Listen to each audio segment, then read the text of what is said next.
To 92, they take a 2-0 lead over the Clippers in that best of 5. Elsewhere today, the Detroit Pistons 89-88 over New York. That series tied up at a game apiece. Chicago rolls again, 33 from Jordan, 120-90 over Miami. Coming up next, the San Antonio Spurs and the Phoenix Suns, game 2 of our doubleheader. Matt Dukas and I will be back at halftime. Enjoy the game, everybody. The Valley of the Sun, where the temperature reached 103 degrees today, and the San Antonio Spurs are going to have to score a lot more than 103 if they expect to even the series with the Phoenix Suns at the Madhouse on McDowell, Arizona Veterans Memorial Coliseum. Hello again, everybody. I'm Ron Thulin. In Game 1, it was the Phoenix Suns winning 117-111. Now, when your team shoots 60% from the field, you are expected to win. That was not the case for San Antonio. They also turned the ball over better than 20 times a game. Joining me is Doug Collins. Doug, you shoot 60%. You expect the W, and that was not the case for the San Antonio Spurs. Ron, I think the real 2 key statistics there were points off turnovers where they were minus 18, and offensive rebounding where they were minus 14. That's minus 32 in 2 key statistics. The shooting was great, but they're going to have to shore up those 2 areas if they have any hopes of winning tonight. Now, the general theory is as Kevin Johnson goes, so goes the Phoenix Suns. Is that the case tonight? Well, I think there's a couple things. First of all, San Antonio is going to make a real commitment to get the ball out of KJ's hands. When he comes across half court, they're going to double team him, force someone else to initiate the offense. But when I talked to Sean Elliott, he talked about the importance of his team getting off to a good start tonight. I think so. I thought the first 5 minutes of the first game were going to dictate how we played the whole series, and we came out real tough. We came out aggressive and forced them to make some lineup changes. So we come out tonight and we play well like we did. We're aggressive. We shoot the ball well. Then they're going to be forced to make some adjustments. Doug, Sean Elliott talked about emotion and coming out quickly. Did they spend too much on emotion in Game 1? Did they have anything left for Game 2? Well, I think that first quarter is going to tell us. If they fall behind tonight, it could be a long night. They could get blown out of here. It is a very important game for San Antonio because in the last 8 years, only 3 teams have come back from a 2-0 deficit. When we come back, the lineups and the tip from Phoenix. Sellout crowd of 14,496 have come to the Arizona Veterans Memorial Coliseum as we look at our Jeep Eagles starting lineups for the San Antonio Spurs, who went small in Game 1. A major change, Doug. Paul Pressey will be starting at one of the forwards. Well, Donald Royal got a little nervous in his first playoff start there tonight. They're going to go with Pressey against Ceballos, bring Donald Royal off the bench, hoping he'll relax and can give them some good minutes. You will be seeing a lot of lineup changes tonight for both teams, and this man instigated it in Game 1. Bob Bass in his 4th stint with the San Antonio Spurs. That is his career mark. 26-18 this year with San Antonio. And Cotton Fitzsimmons, in his last season as head coach of the San Antonio Spurs, picked up his 800th win this year against the Portland Trail Blazers. He is running the helm. As we look at Sean Elliott. Sean Elliott said a couple of weeks ago, Doug, that he felt guilty that he wasn't doing more for this team. Now, he refractured a pinky finger, which really inhibited his shooting ability. But he knows with David Robinson out, the pressure is on him to produce. Well, I think he has the talent. We saw him against the Lakers about 2 weeks ago, and he played a sensational game on the road. It was a big win for the Spurs, and I think he's very capable of giving them 25 points and very, very good defense. He has that kind of talent. And we are set. Antoine Carr jumping center for San Antonio, standing about 6'8". He has taken over for David Robinson, but he has done admirably in his starts. Over Andrew Lang, and Antoine Carr gets on the board early. It's a good start. You see him go right to Antoine Carr against Andrew Lang. In Game 1, Andrew Lang only 2 points, Tim Perry none. Let's see if Cotton can revitalize that front line of his. They need some numbers from those guys tonight. Cotton's already working the officials. Doug, didn't take him very long. Doug talked about Lang, former Arkansas Razorback. Hornacek moves left, shoots right. Game 1, Spurs got out early to a 9-point advantage. Pressey from deep in the corner. Ceballos will lead the break. Johnson inside of Ceballos, and Phoenix will hold on to it with 16 on the shot clock. Ron, Jeff Hornacek's had such a great year, but about the last 2 weeks of the season, he's been struggling a little bit with his shooting. I think the Spurs want to make sure they don't give him any easy scores, make him continue to make outside shots. Inside, Lang has to go to the left hand. Sean Elliott did an excellent job on Jeff Hornacek early on in Game 1. Stayed in his hip pocket most of the way. Well, he shot 8 for 18 in Game 1, but about 3 or 4 of those were on layups. He did not have a great perimeter shooting night, and that's what the Spurs are banking on tonight, that they can take away the easy scores and make him continue to miss some outside jumpers. Shot clock at 2. Cummings has to turn and fire, and he drills it. He had a big ball game tonight, 14 for 23 for 30 points, but 20 of them came in the first half. Marley did an excellent job in the second half in slowing him down. Close that door. Hornacek working on Elliott again. Carr on the switch, shot clock at 7. We've got a whistle. Just Kersey says illegal defense. This hurts the Spurs, and I tell you why, is because the Suns run probably as much screen roll as any team in the NBA.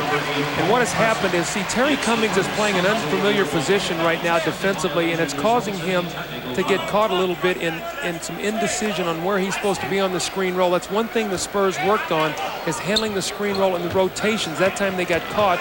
The rest of the game, it'll be a free throw and then possession sideline out. Hornacek, the running jumper won't go down. Perry, very strong rebound, count the basket. Well, Cotton's got to be smiling because Andrew Lang and Tim Perry have both of the field goals. Timmy Perry got no field goals the other night in 9 minutes, and because they struggled and got behind, Cotton went to a smaller lineup. So Tim Perry, I think, is one of the most dramatic stories in the league this year. What he's done, he's surpassed all of his NBA statistics, his great offensive rebounding. And Ron, what I think has happened is he's been able, with his play, to make up for the loss of Tom Chambers' production, because without Tim Perry this year, the Suns would have been in serious trouble. He has really blossomed this season. All numbers are career numbers this year. Crowd chanting defense. They came in excited. A very vocal crowd here. Shot clock at 10, turnover, long pass. Johnson beats Strickland down court, can't complete it. Got a little too far under the basket. Carr, big inside. Sabalos gets a hand on him. Perry gets a hand on him. Antoine Carr is a runaway 18-wheeler when he makes that move. You know, sometimes injuries help other people, and then, you know, you lose David Robinson, and what has happened is Antoine Carr has really picked the level of his game up. So you have to think next year if David Robinson, and when David Robinson comes back healthy, Antoine Carr will be a major force for this team, probably in the 6-man role, coming off as a power forward and also as a backup center. So sometimes in adversity, good things happen. You don't want to lose David Robinson, but I've been very impressed at what Antoine Carr has done in his absence. We saw the numbers on him since David Robinson, averaging better than 17, 6 rebounds a game, 3 blocks. He's a 76% free throw shooter. He has 3 for the ball game. And it's a 5-5 contest. Inside, Lang can't get the follow. He'll go up strong again over the hand of Antoine Carr. Well, we see the trend continuing. The other night, 16-8 off the offensive board, but 22 points. They've already have 5 points tonight off the offensive rebounds. KJ slaps it away from Strickland. Just Kersey whistles. That'll be Johnson's first personal, second team foul here in the first quarter. In the season series between these two teams, Phoenix won it 3-1. San Antonio's only victory was in San Antonio back on March 7th. Once again, without David Robinson in rehabilitation, he is on the playoff roster, but May 9th is the soonest he will come back, they tell us. Also, Willie Anderson out for the year, knee surgery. Cummings with the left hand on the drive. Terry Cummings really looks good here in this first quarter. He had, as we talked about, a major game the other night, and he's playing very well here to start this game, too. In David Robinson's absence, he's been averaging 25 points and 13 rebounds. Hornacek bangs inside, takes quite a shot, but gets his first field goal of the game. Well, you could see they doubled off Hornacek, going right to KJ, trying to prevent him from penetrating. Jeff Hornacek spotted it and cut it right to the basket and got the score. Pressey, the sky hook, and I'm sure Bob Bass doesn't want that shot taken. Kevin Johnson has a little Brooklyn Bridge done on him.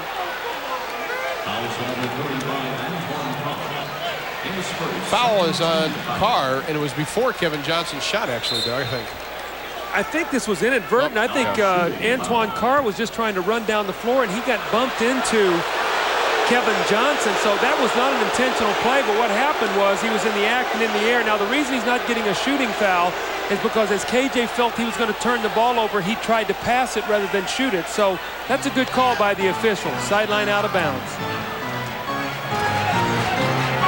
Shot clock, got a fresh 24. two-man game with Perry on the pick and roll with Johnson.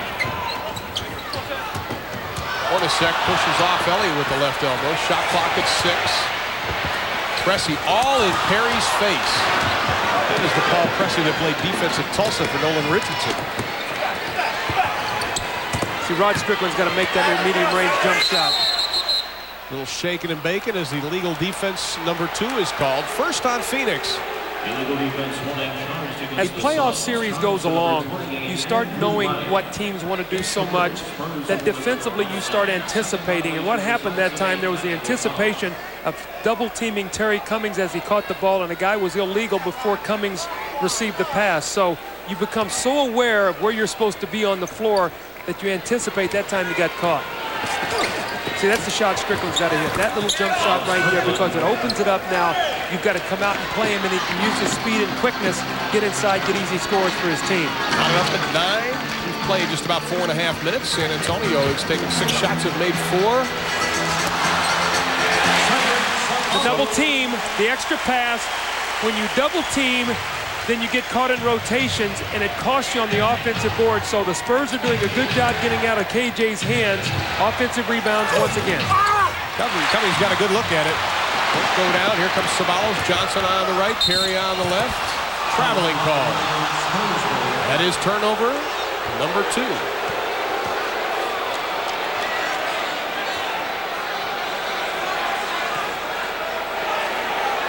11-9 our score, 7:10 remaining in the first quarter. The second chance points big in favor of Phoenix. Well, it was plus 14 in game 1, already plus 7 here tonight. So the Spurs got to get to the offensive boards. Elliott, the strong right-handed move, won't go down. San Antonio had problems getting back defensively in game 1, and they're having that problem again tonight as Ceballos with a good shot for 2. He has 4 for the ball game. Well, you can see what's happening here with Phoenix. They're so confident that they're going to rebound the basketball. They're running guys out and getting some early offense with Cedric Ceballos. That's 2 in a row. They did in game 1. We watched the tape last night. Inside, Antoine Carr, a little exclamation point.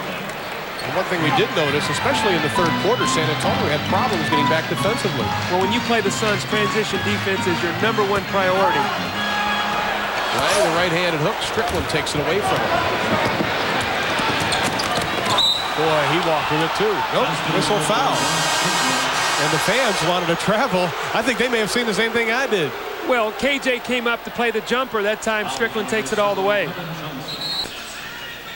The importance of Rod Strickland hitting the outside jump shot. You're going to see the little penetrating move, pulls up at the foul line and hits the jump shot. And the reason that's so important is because now when he does this, you've got to come up and play him. 4 rebounds for Rod Strickland. He has all San Antonio's rebounds. He pushes it length of the floor. Now there's confusion. And now Strickland takes it all the way to the basket and gets the opportunity for the 3-point play. So the little jumper sets up the penetrating drive. And Rod Strickland will go to the line as Kevin Johnson picked up his 2nd personal foul, and he will stay in the ball game. Strickland to go along with his 4 rebounds. He'll stay at 4 points. With San Antonio shooting 60%, Phoenix just 46%. Phoenix out rebounding San Antonio 7-4. Lang bangs into Cummings. Terry Cummings can't believe the call because he was pretty stationary, and that'll be his 2nd personal foul. The Suns are doing a good job executing. They're running a little staggered double screen for Hornacek to come up to the top, and when they do, Elliott is trailing him, Ron, and as he's trailing him, Antoine Carr is showing out. Andrew Lang recognizes that and has slipped it and has gone to the basket. He's caught the ball in the lane 2 or 3 times for the little half hook, the little jump hook in the lane. So that will be there if they continue to run the set. San Antonio is going to have to make an adjustment, or Andrew Lang's going to get inside all evening. Our first substitution of the ball game, Terry Cummings will sit down with 2 personal fouls, and Sidney Green, as you look at the numbers on Andrew Lang, Sidney Green will come into the lineup. The 9th-year pro out of UNLV, a first-round pick back in '83, and this is his 5th team he has played with. This is a real problem with Cummings getting in foul trouble. They really have no depth off the bench. Sidney Green is going to have to give them some good minutes, and Antoine Carr and Sean Elliott are going to have to score with this group on the team. So let's see if those 2 guys can give them some offense and Sidney Green some rebounding. I think you hit on the head, the bench scoring points here. Who's going to score for them? You think Vinnie Johnson, but he's not playing that well right now. At least he's not hitting that well. This guy right here has got to score. That's the guy that's got to score some points. Sean Elliott. Elliott thought about the jam, and then the big hand of Andrew Lang came up and made him change his mind. Johnson, great look inside. Perry is snuffed, but is fouled also on the play. The Suns are doing a great job of recognizing the double teams. KJ gets double teamed by Sidney Green, and the rotation is slow. Again, we've talked about the screen roll, the rotation. Perry slips it, gets inside, and KJ slips him a beautiful bounce pass. Well, the foul was on Pressey. Antoine Carr had a look on his face because if it would have been on him, it would have been his second personal, and he fouled out in game 1. Perry now 2 of 2 from the line. He has 4 points for the ball game. Free throw percentage this year went from 61% last season to 71%. His career numbers are all up. In fact, I went through it last time we had this team. In his 4 years combined in this season, he has more points, more rebounds, more blocks in all the 4 years that he played in the league. So a dramatic story here on the great improvement of Tim Perry and the patience the Suns showed to stay with him. Perry in his 4th year. See, I think Sean Elliott can post up against Jeff Hornacek. He has about 3 inches. Pressey has to get rid of it as the shot clock sounds. Rebound Lang, the long outlet. Strickland with the interception knocks it away. Sonics have it, 21 on the shot clock. Elliott still scoreless for the ball game. He is the team's second leading scorer now that David Robinson is out. Strickland had 22 in game 1. Or Elliott had 22 in game 1. Outside, Hornacek.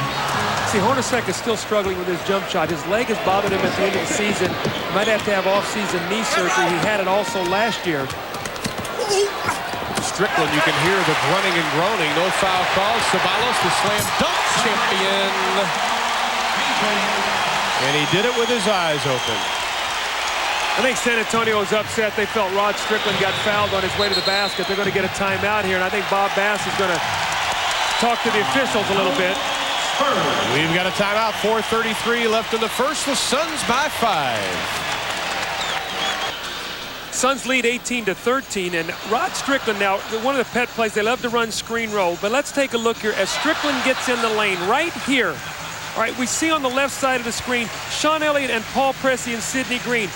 Elliott and Pressey are natural forwards. They don't think to get back defensively. So what happens? Ceballos releases, and no one is to protect the backcourt. Sean Elliott is playing a guard now. He must cover the backcourt, especially in transition defense against Phoenix, who loves to run out. Steve Burton has checked into the lineup, Doug, for the Phoenix Suns, the third-year pro. Iona inside. Lang rejects. Here comes Burt. This is another great story. Burt blocked by everybody with a black jersey on. Perry, second chance points. Doug Burt doesn't get it. Green had it and lost it. Loose ball foul. That'll be on Phoenix. That's a good call. Ceballos knocked the ball from Sidney Green, and Jess Kersey was waiting to see if they were going to lose possession. Once they did, he blew the whistle and called the foul. That was an excellent call. Listen to the ovation for Dan Marley, who checks into the lineup. Ceballos out, Marley in. Ceballos gets a hand, so does Marley. Dan Marley led the Phoenix Suns in scoring game 1, 25 points, as he's having his highest average of his career. Right now, Phoenix dominating the boards. Burt looks inside, forces it into Hornacek, but that'll be a foul on Sean Elliott instead. Fouls on number 32, Sean Elliott against Spurs in the penalty. And we're in the penalty. Well, you don't want to put Jeff Hornacek on the free throw line. He's an 89% free throw shooter.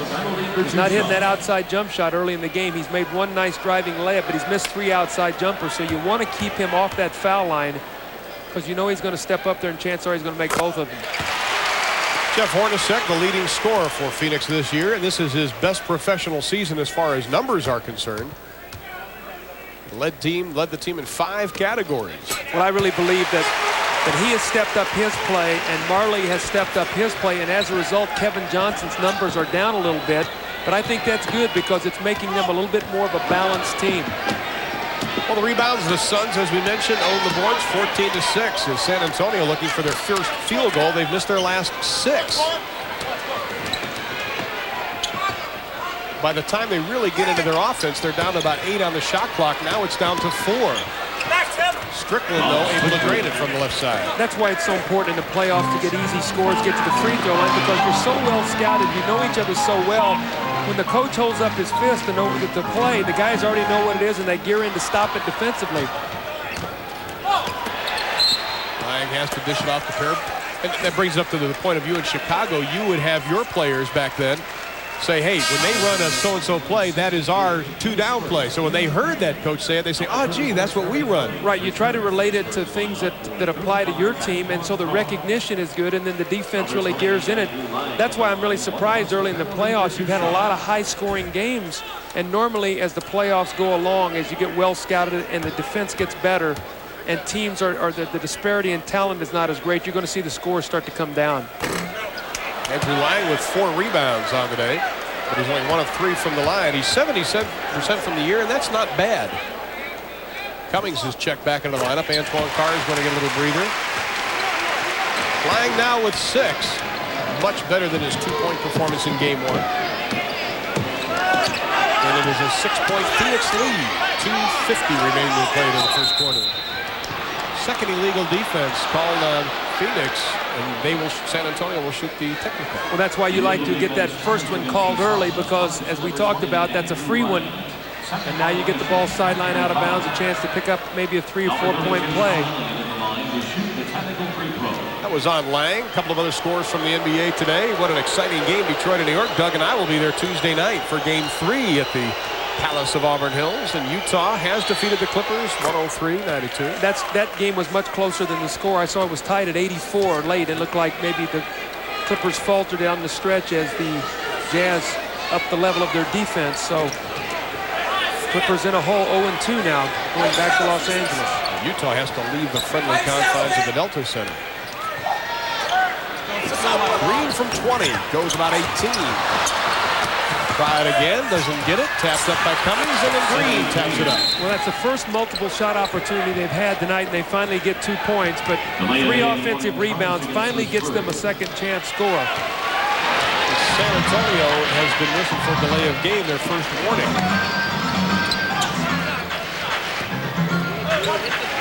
Lang way out top, Green meets him. Jump hook.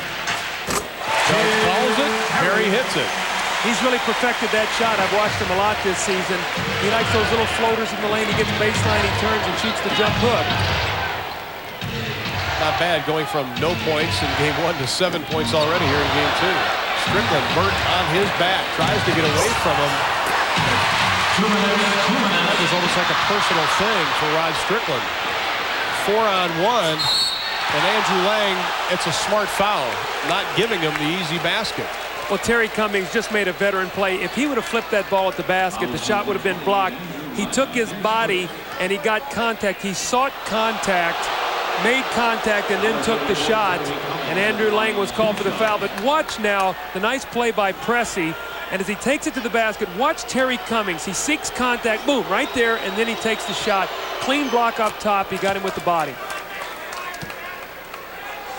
Cummings down with 5 points in the ball game. He's had double-doubles in 12 of the last 14 games. Can't get the second one to go.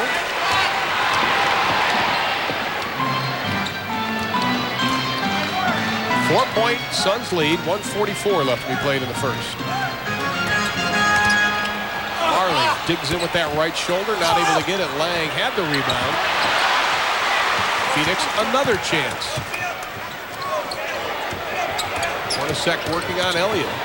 Good job defensively by Sean. Burt inside, uses the left hand. When you close out on Steve Burt, you've got to make him a jump shooter. You can't run at him and let him take it to the basket. He's 6'2", he's strong, he can finish in there. Make him make jump shots. Burt, who on the 13th of February, that's another illegal defense call. On the 13th of February was playing for Oklahoma City of the CBA. Now, I'll tell you why that illegal defense was called, because when you switch on the baseline, the two players must come together And Jeff Hornacek made that switch without the two guys coming together, and that's why that was called. So 3rd illegal defense are already in the first quarter against the Phoenix Suns. And this is the only place Sean Elliott has gotten his points, Doug. And he's not going to get that. He only has 1 point in the ball game. All right, let's take a look now. You see Jeff Hornacek on the lower part of your right screen. Sean Elliott starts to go, and he's going to stay right there. Hold it right there. He and Marley never came together. The two defensive guys have to come together, or it's an illegal defense. It's an illegal switch. Excellent explanation. Elliott, his first field goal of the ball game. It took him exactly 11 minutes to get it. Inside of 1 minute from the Veterans Memorial Coliseum in Phoenix, and it is the Suns by 4. Phoenix leads the series 1 game to none. Game 3 will be Wednesday in San Antonio. Marley baseline in and out. Oh, Andrew Lang, what a play. Well, as I talked to Cotton before the game today, he said, I got to get my big guys going again, Doug. Well, Perry and Lang and Ceballos have played very well tonight. You see Pressey going down, Marley missing the shot, but watch the big-time follow by Andrew Lang. My goodness. Lang is a big guy. 6'11", 250 pounds. Terry Cummings draws the contact again from Steve Burt. That'll be Burt's first personal. I'm sure that Steve Burt got the scouting report tonight, although you're not going to play Terry Cummings when you're listening in the meetings. When you talk about Terry Cummings, he's a guy that wants to go left and shoot his jump shot. Stevie Burt played him to his right. He takes it left, and Terry Cummings is able to draw the foul. But even though you're not playing against a certain guy, when you're in that locker room, you've got to listen in case you're caught on a switch. Steve Burt will know better next time to play him going to his left. San Antonio just 3 of 8 from the line now, Doug. We've talked about this in the playoff game so far and how important it is free throw shooting. And they shot just over 73% in game 1.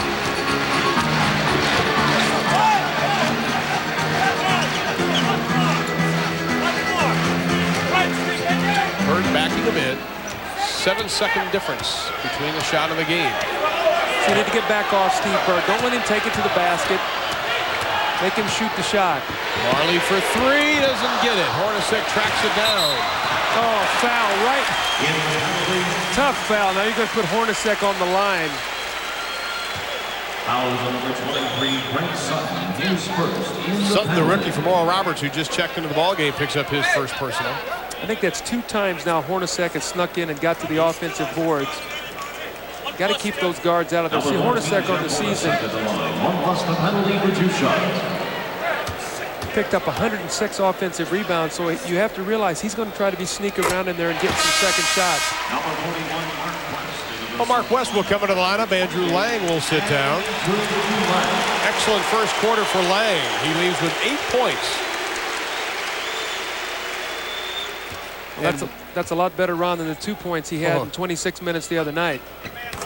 He was alive. Hornacek, as you might expect, gets all 4. He has 6 for the ball game, and Phoenix wisely shows a little full court pressure. Now Sutton's an excellent 3-point shooter. They got to pick him up. He'll pull up and shoot a 3. He's going to dribble around, and he's not going to get the shot off. I don't think it would have gone anyway, and it wouldn't have. But we have played 12 minutes in Phoenix, and the Suns will head to quarter number 2, leading by 7. Inside, we have played 12 minutes, and Phoenix leads the Spurs 29-22, along with Doug Collins. I'm Ron Thulin, Ernie Johnson in our studios in Atlanta. Terry Cummings in that first quarter, 6 points, as San Antonio 6-27 when trailing after quarter number 1.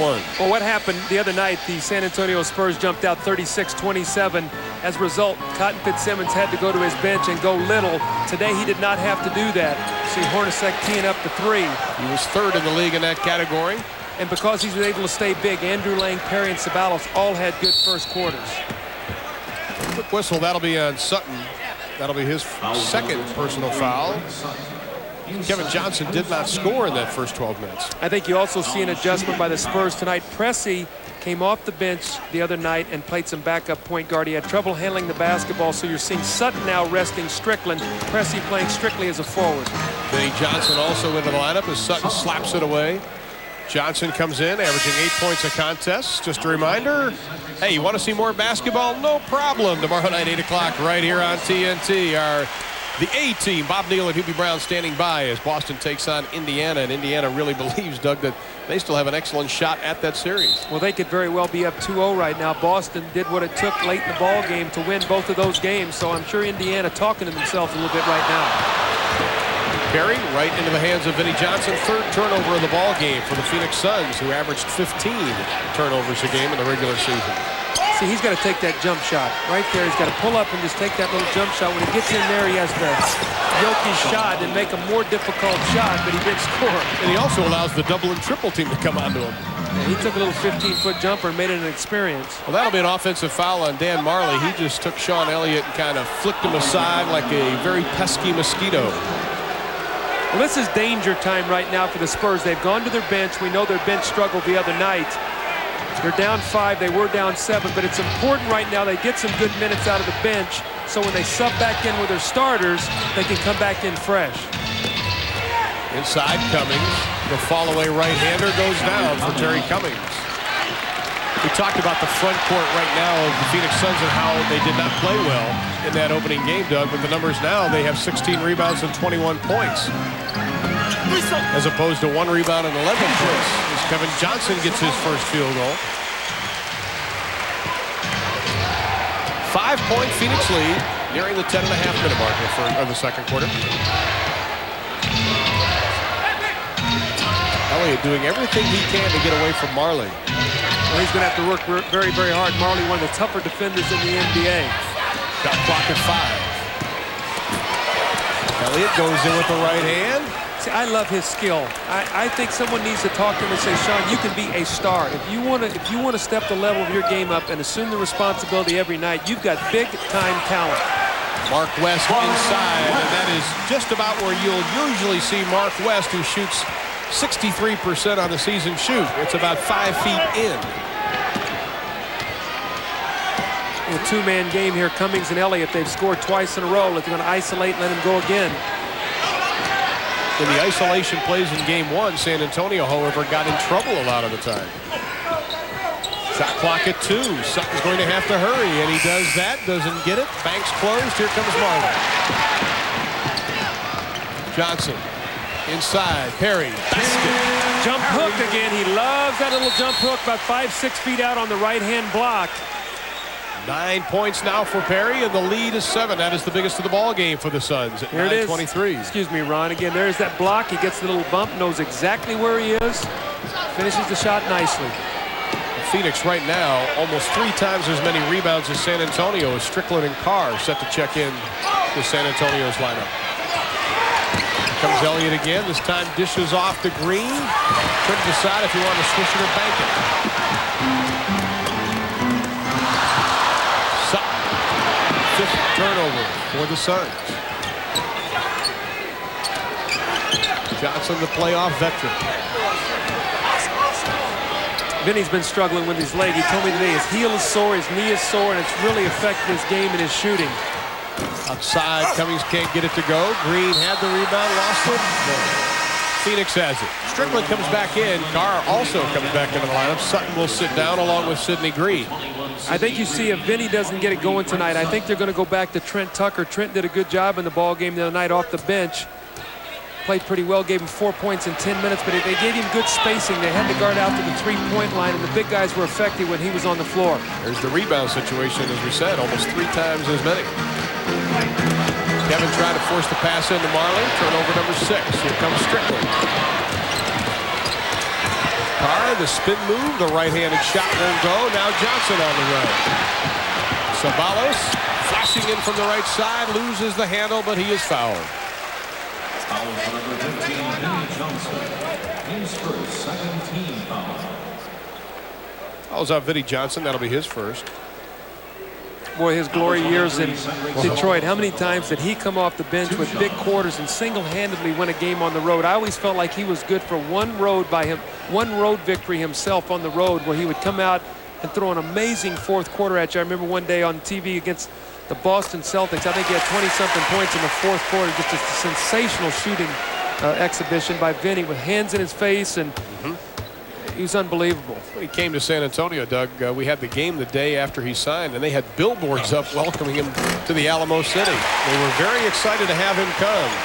I think when he talked to me today, he's got a real sore heel, and it's affected the way he's run. And it's put pressure on his knee in another area, and he's gotten tendonitis. So one little nick has led to another. Johnson from 17, and he drains it from the outside. He has his first 2 of the ball game. The lead is 7 inside of 8 minutes. Kevin Johnson to Marley and Thundering Dan. That's what they were so worried about. Kevin Johnson breaking down the defense, getting inside, it collapses. The little handoff for the easy scores around the basket. Good pass in the car. The pump fake doesn't follow it up. Marley had it. Last touch by West. New 24. San Antonio has the ball. You know, one thing that people don't associate Phoenix with is shot blocking and defense. Their opponents only shot 45% on the season, but impressively 582 blocked shots this year, which was a franchise high. Well, San Antonio does have that shot blocking guy on their team, Robinson. Yeah, he had 305 blocked shots by himself in 68 games. So look at him also, 158 steals for David Robinson in 68 games. That's incredible. 305 block shots, 158 steals. 5 statistical categories. He was top 10. The foul, by the way, was on Perry. Johnson from 21 comes up short. Johnson right around Strickland. The bounce to Ceballos. Then he picks his pocket. KJ's made a tough pass a couple times to Ceballos on the break where it really wasn't open. He forced it. That's about 3 turnovers for KJ in this quarter where he's tried to make this spectacular play, something he normally doesn't do. Normally makes a very simple play. Telegraphed the pass. They bought a break. Cummings with the shot clock going down to 4. Elliott for 3, and he drains it. He was 3 for 4 in game 1, so they realize he can shoot that 3. His college coach, Lute Olson, sitting on the front row, I'm sure with a smile on his face, saying, that's my man. That's right. 6-point lead now for Phoenix. 6.5 left to be played in the first half. Perry will take the jumper way off the mark. Here comes Strickland. Cummings beat everybody down court. The pass a little bit too long for any fast break. Vinny. Nope.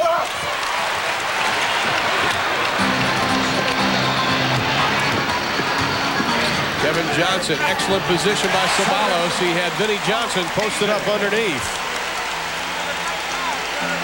Ceballos now with 10. Got to be very careful if you're San Antonio. When you take quick shots in transition, you got to make sure you protect the backcourt. Phoenix's early offense is as good as anybody's in the NBA, especially at home. Cummings, excellent fake, goes up and he completes it. Boy, Terry Cummings is having a sensational series. I'll tell you what, the coaches were telling us this afternoon at the hotel how Terry Cummings has played sensational since David Robinson has gone down. He's really picked up the slack as Perry then hits the outside jumper. So Tim Perry with 11 points. He averaged 12 points a game during the regular season. And I think Bob Bass wants a timeout, and that is exactly what he'll get. 5:27 left. Suns by 8. Suns lead 43-35, 5:27 remaining in the second quarter. This is one of KJ's turnovers where he tries to thread the needle, and when he does, Ceballos cannot handle it. Vinny Johnson gets a hand on the ball and is able now to take it the other length of the floor. But now here's the simple play. 2 hands, bounce pass, nice post play. This is also one of his 6 assists. So beautiful pass that time, excellent position by Ceballos. KJ with 6 assists, 3 turnovers, doing a good job on the fast break. Got a whistle underneath. I think Terry Cummings may have grabbed the jersey of Cedric Ceballos. Now, because of the play tonight of Perry and Lang and Ceballos, the one guy we have not seen yet is Tom Chambers. A lot of people feel that, you know, this is a guy that has to play well for them to win in the playoffs, but he has struggled so mightily here in the last few weeks that I think Cotton might feel a little differently right now. Otherwise, we maybe see him in the game. That foul was on Perry instead of Chambers, his second. But he likes that line that got him to the Western Conference Finals that includes Tom Chambers. Absolutely. Tom Chambers has been a great player here. He's just struggled so badly with injuries this season. West, the running right-hander, goes. Spurs are in serious trouble right now. They're down 10, opportunity to make it 11. Fast break. You got Mark West, your center, out running on the front end of the fast break now. Transition defense, so vitally important, and right now the Spurs are on the edge of getting knocked out. This next 4:56 is going to tell you whether we're going to have a competitive game in the second half or not, because they're starting to get on their heels and the Suns continue to run the ball right down their throats. Mark West. And he's got it. How about Mark West handling the fact that Andrew Lang has been able to be named the starter this year and play? He just comes in and continues to play hard. I think that's a sign of a real pro. 9th-year pro out of Old Dominion. Second-round pick back in '83 for the Dallas Mavericks. On top to Johnson. Shot clock again winding down at 7. TC lets it go. Ceballos with the rebound. The Suns, the second highest scoring team in the NBA, averaging 112 points a contest. Very productive at home, 36-5, which ties their best mark here at the Coliseum. Well, what a quick move by Tim Perry. He hit a jump shot the last time down the floor. Terry Cummings races out at him, and he takes it with his left hand to the basket. A nice finish. Boy, Tim Perry's playing a fine first half. First-round pick back in '88 out of Temple. It's a 7-0 run the last minute and 13 for Phoenix. And as you said, Doug, somebody has to step forward for San Antonio as Terry Cummings dribbles it off his foot.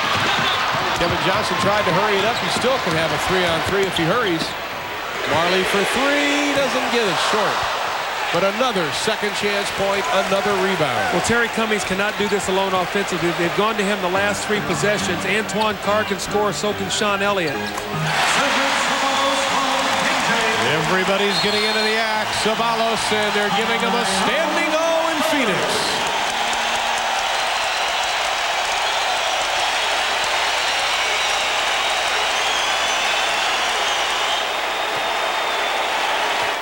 San Antonio held a 7-point halftime lead, but now they find themselves trailing by 15. We still have well over 3 minutes to play. And coming up at halftime, the Prudential Halftime Report with Ernie Johnson and Orlando Magic coach Matt Gukas. Jimmy Brown previews Boston, Indiana Game 3, and we'll have scores and highlights from today's other action in the NBA, all coming up on the Prudential Halftime Report with a man in a class by himself, Ernie Johnson. Well, you see right there that one statistic, Phoenix has 9 offensive rebounds, San Antonio only 2, and they all came on the same possession with Antoine Carr, so 15-2 plus 13 on the offensive boards. So the Suns having their way on the backboards right now, and making it very difficult for the Spurs to try to get back into this game. Well, we talked about second chance points at the beginning of the telecast. We talked about turnovers. They are somewhat controlling Kevin Johnson as he has only 1 field goal, but he's making so many other things happen. But now we're seeing one of San Antonio's glaring weaknesses, Doug, that you and I have talked about for 2 years now, the lack of outside shooting. Somebody's going to step up, take that jumper from 20 to 25 feet. They're all slashers and cutters, guys that like to get the ball going inside, and that's where I think Sean Elliott can continue to make improvement. I think he's got a nice stroke, and I think that if he gets more confident in that shot, it will open up a lot of other avenues for him. But see, I think the one thing I like is out of that timeout, Bob Bass did not go back to Terry Cummings. He had gone there 3-4 times. The defense had locked in. They go to Sean Elliott, who's been able to take it by Dan Marley 2 or 3 times and get inside for a couple scores. This time he gets fouled, gets the free throw line, which is just as good. Ceballos out, Hornacek in. Jerry Tarkanian, who is here tonight, spent some time with him this afternoon. The new San Antonio Spurs head coach next year. Well, right now the Spurs need some stops defensively. There's about 3:30 to go. They'd like to be able to get this down to about 8 if they could. It's a 13-point lead right now. If they get it down to 8, they could be in better shape. They do not want to push this up to 20. Kevin Johnson, his second field goal of the ball game. He averaged 19.7 during the regular season. He has 4 this evening, and the lead is back up to 15. 3 minutes left in the second quarter. Oh, what a play by Rod Strickland. I don't know how he got that shot off. With 3 white jerseys around him. Johnson shakes and bakes, has to kick it back out. Here comes Perry.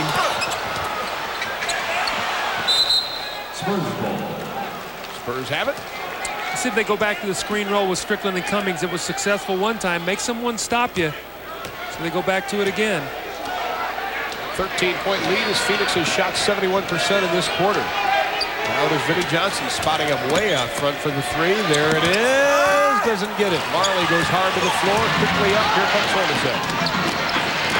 That's the importance of having that perimeter shooter when people sag back in to stop the penetration of Strickland. Vinny just a little short, which tells you he does not have his legs.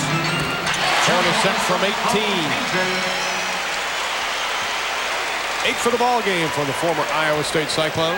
That's really the first jump shot that he's made today. The rest of them have been either free throws or a driving layup. 2 minutes. 2 minutes. Inside, Antoine Carr. Mark West tried to come over. Too late.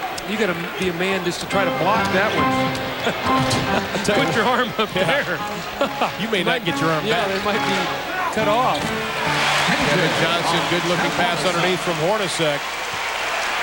See, now all those layups right there would not be there if David Robinson were back there. Those point-blank layups would be changed and altered, and he would have a hand in your face as Vinny buries a shot. That's where they miss his interior defense, because when you get up and pressure, you're going to give people avenues to go to the basket. Trent Tucker was going to check in. There'll be a timeout probably here in a minute as Perry, the right-handed shot won't go. Here comes Elliott. Strickland, the pull-up, he was still running forward, and that's a very difficult shot. But Strickland now with 10 points in the game, and the lead is down to 11. A couple stops here, and San Antonio's in good shape. They're okay. They've weathered a little bit of a flurry. They can be okay. Inside, Perry, and he went to church this morning.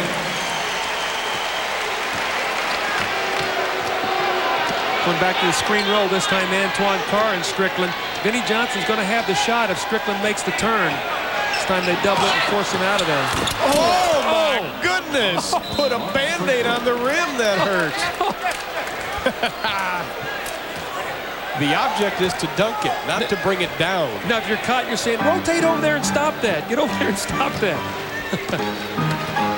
Yeah, stop it. Got you stop it. Outside, Marley, the three won't go. West tried to do a Carr. Need to get the last shot. Need to pull it back and get the last shot. 5 seconds between the shot and the game. Elliott puts it up with 22.4 left. Climb back into a 9-point game here. They get a stop. They're in good shape. Under 10. Now Marley's a three-point shooter, as is Hornacek. So as KJ starts to penetrate, they don't want to leave one of those guys. They have a foul to waste, and Strickland takes it. Well, at the conclusion of tonight's game, Doug Collins and I will be selecting the Budweiser player of the game following tonight's contest. See, Ceballos is going to check in the game now, probably get one of the big guys out of the game. Mark West will go out and give him another mobile player, so if the play breaks down, Ceballos can create off the dribble. You now have 4 guys, really, that can make something happen off the dribble. Donald Royal will check in for defensive purposes to match up. Cummings comes out. He has 2 fouls. Smart substitution by Bob Bass so that Terry Cummings does not pick up his 3rd foul before halftime. This is what you'd call small lineups for both teams. No center out there at all. Hornacek, a lot of time left. 5 seconds, and he buries it. Only took him a second and a half. Sean Elliott lets it fly, and they say he traveled with it, so they're probably going to put some time back on the clock. It says .9, but he blew the whistle, and there was still time showing on the clock, about 1-something. Let's see what Just Kersey does if they add anything. 20 seconds. But Phoenix is going to call a 20-second timeout. See, 9/10 of a second, you've got a chance to catch the ball and shoot it. Remember, the rule was changed because of Trent Tucker's shot against the Chicago Bulls 2 years ago. .3 and under, the only thing you can do is take an alley-oop and go immediately to the basket with this. Anything else, I guess, could be classified as a good shot. Well, I think it'd be great if they put Trent Tucker in right now, just kind of for old time's sake. Yeah, that wouldn't be bad. He's sitting over there. And he's Sitting over there. He hasn't gotten any sweat yet. I'm a little surprised we have not seen him in the first half. The San Antonio coaches talked a little bit about the fact that he shoots the ball so well they might need him in tonight's game to space the floor a little bit. Vinny's had a couple three looks at the basket that was a little short on. .9 left. Here it is. We've got a whistle and a foul. Let's see. Nope. Just Kersey says timeout. Inadvertent whistle here by whistle. And that's it. That's the end of the half. Jess Kersey will explain it to Cotton Fitzsimmons as San Antonio hit its last 5 shots of the quarter. But Phoenix hit 14 of 21 to shoot 67% in quarter number 2. Phoenix leads it by 11 as we go to the break. Stay with us. Ernie Johnson and Matt Gukas up next with the Prudential Halftime Report. 24 minutes down, 24 to go in Phoenix, where the Suns have a 60-49 lead over the San Antonio Spurs in Game 2 of their Western Conference first-round series. Ernie Johnson here in Atlanta with the Prudential Halftime Report, along with Matty Gukas of the Orlando Magic. Game 1 of this series, it was San Antonio by 6 at the half. How was Phoenix improved tonight? Well, a lot of contributions from a lot of different people. Lang and Perry in that first period, and Sabalas doing a great job on the offensive board. Also getting a lot of runouts. Kevin Johnson distributing the ball to a lot of different people. Yeah, last night we talked about the importance of an effective point guard, and a perfect way to bring the telestrator in for you to talk about Kevin Johnson and his impact, 37-30 game at the time. Well, not only does he do it in the open floor, he does it in the half court as well. Here, Kevin Johnson is going to take the ball to the side here, where they like to run a lot of big man pick and roll situations. And obviously the Spurs want to take him out of that and double team it. Let's take it up to the pick, which never really materializes as West is starting to come over here to set the pick. You're going to see Antoine Carr coming over to double team with Strickland, but they're going to leave a crease here for Kevin Johnson to get into the lane. And anytime an offensive player can get in the lane, it causes problems. You're going to see the defenders come over to help, and then you're going to see Dan Marley come into the open area getting the easy shot. Kevin Johnson has just played a beautiful first half. Dan Marley finishes it off as only Thunder can, and it's an 11-point lead for Phoenix. They're trying to take a 2-0 lead in that series. That's what the Utah Jazz did against the LA Clippers in Game 1 of our doubleheader tonight. Utah and Frank Layden, the president, watching his guys, a little tougher time with the Clippers this time. They doubled Stockton a lot. There's Ron Harper with a steal, and he's going to take it wall to wall past the mailman. Tie game 48 at the half. Stockton, 21 points. And on the assist end, 19 of those. Watch him move in here and hit the big guy, Mark Eaton. Boy, what a nice look. Eaton with a nice catch, lays it in. 103-92 is the final score. The Jazz go up 2-0. The Clippers came out more physical, but Jerry Sloan's guys were ready for it. I told our players they would come at us with both barrels, because this is certainly a big game, and I think they felt like once they saw they were having success doing that, they continued, and I didn't know if they would ever crack it all, but fortunately, we got back into trying to become just a little bit more physical ourselves. So hopefully we can sustain it a little longer than what we did today, and you got to give them credit for the way they played. What we realize is the Clippers got a lot of great athletes, and people don't realize that. It's not the old Clippers anymore. Coach Brown got them playing together, and they're playing with a lot of confidence. So right now what we need to do is when they take advantage of Mark, we can go with a smaller lineup and still do some things to them. So they playing hard. But going over there, we're going to have to be ready to play. But I'm sort of excited about it. We're going to go over there and see what we can do over there, and we feel really good. And Carl and Katie Malone doing that father-daughter post-game thing, and here's the game summary. The Clippers, the worst free throw shooting team in the league in the regular season, and it reflects again as they shoot 44%. Malone with a big night, Stockton with a big assist night, 21 points to go with it. And when the Prudential Halftime Report continues, we're going to take a look at the Boston-Indiana series, which resumes tomorrow night. You'll hear from John Bagley as he talks to Hubie Brown when we come back. A good shot at it, but I think if Indiana can keep John Bagley and Reggie Lewis out of the lane, I think they're going to win a ball game. Indiana has shot the ball well from three-point range. Boston has withstood a barrage. You take a look at what's going on in this series so far. Rebounding has been one of the keys, though. Look at the offensive rebounds, 37-12. Celtics starters averaging 19.1 points a game. John Bagley, of course, 35 points the other night. And our Hubie Brown caught up with Bagley tonight in Indianapolis. We're here with John Bagley, the point guard from the Boston Celtics. Bags, tomorrow night, on the road, you're up 2-0. You have a tough assignment in Michael Williams. What does it do for you, and where is the biggest challenge in guarding somebody with that quickness?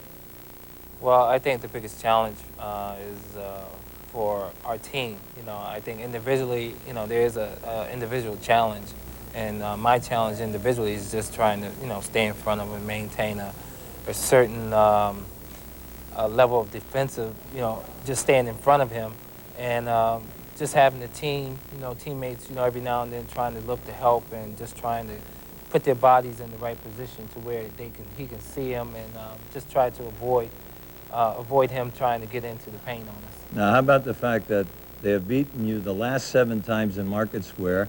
They feel that you were lucky to be up 2-0. What's the mental thing here coming in? Do you look at the place being a circus tomorrow night? Do you feel that there cannot be a letdown, that this is a team that could possibly steal 2? Well, just like they said, maybe we were lucky. maybe we would remain to be lucky. So, you know, we hadn't won here this year, so there's a possibility that we can still be lucky and win a game here. Okay. Now, you want the other thing about... Yeah, Hubie, we'll take that other thing about that, too. Hubie Brown talking to John Bagley. In case you missed the other action this afternoon in the NBA, the Detroit Pistons and the New York Knicks going at it at Madison Square Garden, and Detroit takes the win 89-88, evens that series at a game apiece. Big one for Bill Laimbeer and the guys. We had a lot more emotion today. If we'd lost this game, it would have been a stab in our heart a little bit, but we went out and got the job done. We worked hard for it. We had them even down the stretch, but we just let us, slip away, unfortunately. So that series is tied up at a game apiece. Chicago, meantime, goes up 2-0 over Miami, a 30-point game, 120-90 is the final score, as Michael Jordan had 33. Now you take a look at that series. There's Chicago breezing, and you see the Knicks just and the Pistons knocking the bark off each other. That's got to be something Chicago likes to see. True, Ernie, and I think everybody's looking forward to see that more of that type of physical play. It's a fun game to watch. Certainly is a rugged game to watch as well. Inside the NBA comes your way next tonight after Game 2 of our doubleheader. Mike Glenn joins Fred Hickman, and of course tomorrow night, a single game, not a doubleheader. Boston and Indiana tomorrow night. And along with Matt Gukas, if you're San Antonio, you're down by 11. What's the game plan? This thing could get away from the Spurs, Ernie. The first 5 minutes are going to be crucial for San Antonio. If I'm Bob Bass, I'm putting in a call to David Robinson. Pull a Willis Reed, guy. Just come out here and inspire us. What do you guys think? Ron Thulin and Doug Collins. Well, they were 5-9 without him, but you know, you made a good point. Who's going to step forward and make that? And Doug, at the top of the show, we talked about second chance points. We talked about turnovers. We talked about rebounding. San Antonio remedied some of that. For Phoenix, it was frontline scoring, and they definitely remedied that. Well, you know, you talk about turnovers, only 4 for 7 points, so they did a better job of that. But rebounding, Terry Cummings, no rebounds in 20 minutes. Paul Pressey, no rebounds in 12 minutes. Antoine Carr, 2 rebounds in 18 minutes. Those guys have to defensive rebound. Well, let's take a look at some of the action from the first 24 minutes of play. Well, the real credit goes to the play of Andrew Lang and Tim Perry. You're going to see a great tip in here by Andrew Lang. Andrew Lang big in 11 minutes. He gave him 8 points and 6 rebounds. And you see here offensive rebounds 9-2, second chance points 17-4. We talked about that being one of the real keys. So the Spurs front line has got to do a better job on the defensive backboard. What a game for Tim Perry, Doug. He had 15 first half points. Well, you know, after going with a donut the other night in 9 minutes, he's come out strong here. And Andrew Lang and Timmy Perry, you see Perry on the drive and the little flip and the score around the lane. Again, we talk about with David Robinson in there, he negates a lot of that activity. But Andrew Lang and Tim Perry, you see game 1 in 35 minutes, they gave him 2 points and 7 rebounds. And tonight, 23 points, 13 rebounds in the same 35 minutes. So when I talked to Cotton before the game, he says, Doug, I need to get my big guys back. Well, he's gotten them back tonight. And Ron, let me tell you about the importance of that. It's okay for them to struggle in a series like this. Maybe they can win without Perry and Lang playing big minutes and playing well against San Antonio. But if they're going to beat Portland, they've got to have good play out of their frontline people, and you can lose them in a series like this. Good may not be good enough. Probably excellent play from frontline people. Take a look at the scoring leaders. Sean Elliott with 14 points for the San Antonio Spurs. 11 in the second quarter. Cummings with 10. Strickland with 10. Cummings only 4 coming in that second quarter. And for the Phoenix Suns, the leading scorer with 15 points was indeed Tim Perry. Cedric Ceballos cashed in on 12, and Jeff Hornacek had 10. Kevin Johnson 6 points, all coming in the second quarter. The scoring leaders for the Suns. Well, the third quarter is a very important quarter as we look at Tom Chambers. It's very important for the San Antonio Spurs. It's been an important quarter for them all season long. But they're down 11. They got outscored 39-23 the other night. And as Matt Gukas said back in the studio, the first 5 minutes are going to tell you whether the Spurs are going to be able to make this competitive or whether the Suns are going to be able to put them away. Those numbers tell a major story. Only 18 times this year, opponents shot better than 50% against San Antonio. And in those games, San Antonio 2-16. Tonight, the Phoenix Suns shot better than 50%, 54.5 to be exact. Well, I know Cotton didn't like that shot by Ceballos. That was a forced shot. Now you see Tucker in the game. I thought we were going to see him with his shooting. Inside to Terry Cummings. He can't finish the play. How about the second time, TC? And he gets the roll. See, Pressey is not starting, so basically what they're doing now, they're playing Sean Elliott at the forward position against Ceballos. putting Tucker against Jeff Hornacek. So they've moved Elliott from a guard now to the small forward, something he can do. He's played that position really all season long. Once again, Bob Bass going to the small lineup. Hornacek with 5 on the shot clock. Sabalos lets it fly, doesn't get it. Cummings snares the rebound. It's his first rebound of the game. Defensive rebound. He had an offensive rebound on the other end, obviously. Antoine Carr, the high archer, finds the net. Cotton's going to call a quick timeout. He doesn't like what he sees, and the Spurs have cut it to 7. And it is 10:47 left to be played in the third. A 60-43 score. Phoenix on top by 7. We'll be back to the Veterans Memorial Coliseum in Phoenix, Arizona in a moment. 7-point Phoenix lead. We've played just about a minute and a half. You talk about how important third quarter scoring is for San Antonio. As Bob Bass looks at his troops. And they need something inside now, but Phoenix comes right back with the 2. 17 points now for Perry.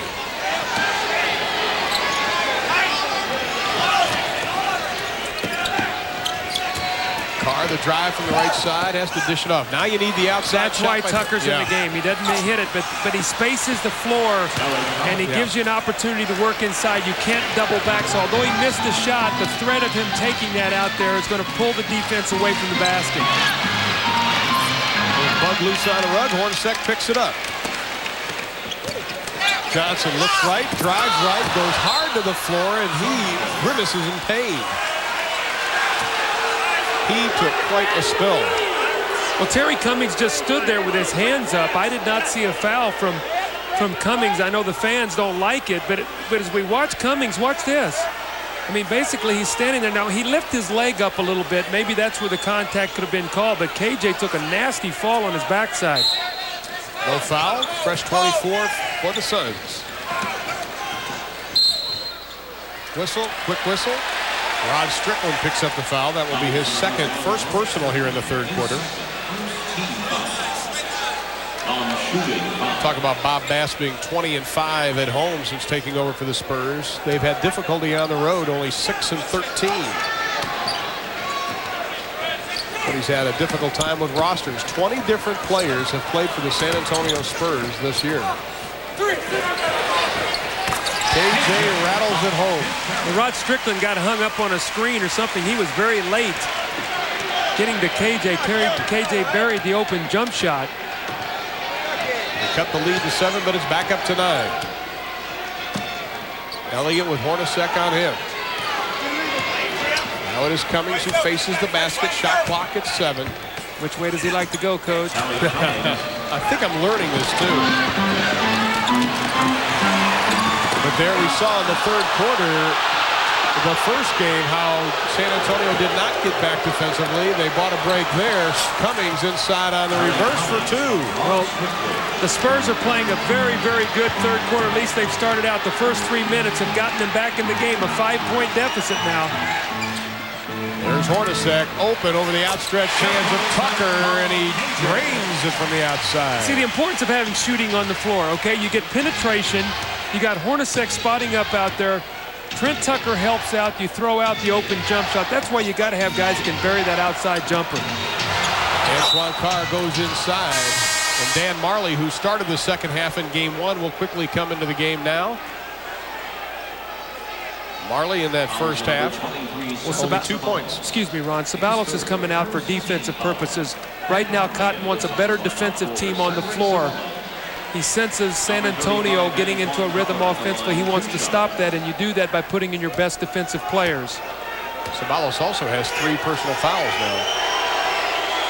Antoine Carr, the former Atlanta Hawk. Spent a lot of time with Mike Fratello. Gets his first. Was a 21-day holdout at the beginning of the season. Fine better than $18,000. All went to charity. He can move a little of that my way. I'll tell you what, I got a great charity. I got 2 daughters who are starting to buy makeup and stuff like that. Inside, Kevin Johnson looked for the slam. Strickland grabbed his arm. KJ's really upset. I normally don't see him use this kind of emotion, but he's upset. He went to try to dunk that shot. He's got his shoulder down. One thing in mind, I'm going to the rack here, and I'm going to try to dunk the ball. Tough foul over the top, and KJ going strong to the basket after taking a nasty fall about 2 plays prior. But you hit it right. He had that look in his eye.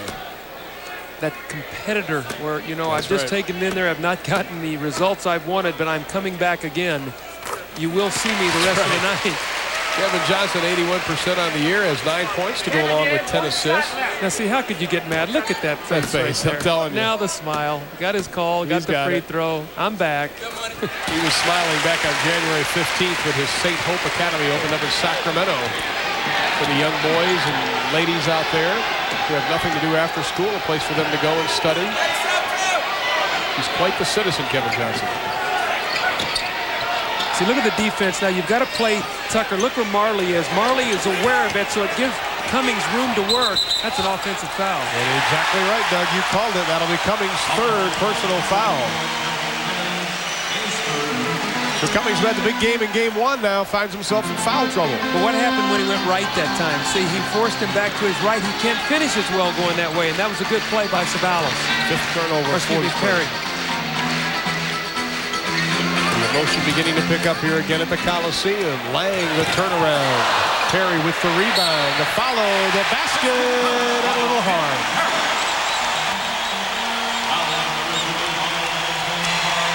That'll be Antoine Carr's 3rd personal. He fouled out in game 1. Second chance points. Lang misses the jump shot. Let's see if we can see the check out. Cummings gets too far underneath the basket. Didn't get his body on Perry. Gives Tim Perry an opportunity now for a 3-point play, but you walk yourself underneath the basket. You can't rebound from underneath there. You've got to seek contact, keep the guy on your back, and go get the ball. Terry Cummings knows better than that. He's got to do a better job on the boards.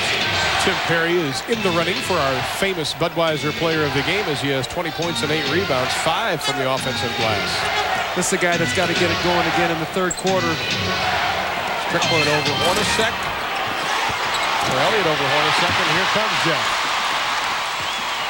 He pulls the trigger quickly. Thank goodness the rim is round.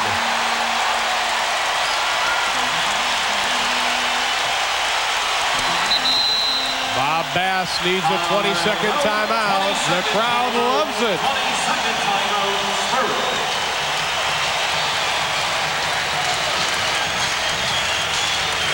We talked about the first 5 minutes of the 3rd quarter being so important. We played 12 seconds less than 5 minutes. They cut it to 5, and now the Spurs find themselves down by 12, and you can feel the momentum and the emotion swinging to the other side again. One of the things, Jeff Hornacek has started to shoot his outside jump shot now. That's 2. I know he's hit him this quarter. He hit 2 right at the end of the half. This is a tough shot he hits, but when you start feeling it, you have this kind of confidence. Trent Tucker, a hand in the face, the high-arching rainbow jumper, and Jeff Hornacek, who had a tremendous season, shot almost 52% from the floor, 44% from the 3-point line, 89%, excuse me, from 3-point, 89% from the line. Just a tremendous all-round shooting year by Jeff Hornacek. It was indeed an all-star year for Hornacek. 12-point Phoenix lead.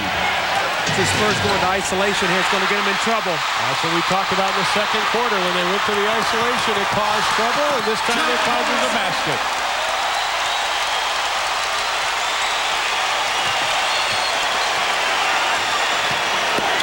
San Antonio needs to stop the bleeding.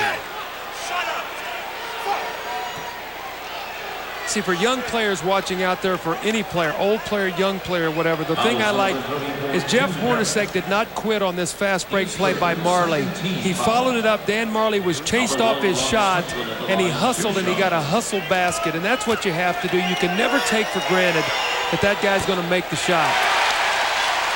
Let's take a look at tonight's GMC Truck Scoreboard. Chicago 2-0. Got a funny feeling they'll win that series. What an exciting finish. Detroit, New York today as Joe Dumars really lit it up for 21 points in that 2nd half. How about that 3 he hit late in the game? Kevin Johnson and everybody starting to get the look in their eyes for the Phoenix Suns. The Suns were eliminated in the 1st round last year. 3 games to 1 by Utah as Kevin Johnson was hurting with hamstring problems. They're very strong now. Cummings finally stops the bleeding. The lead is 13.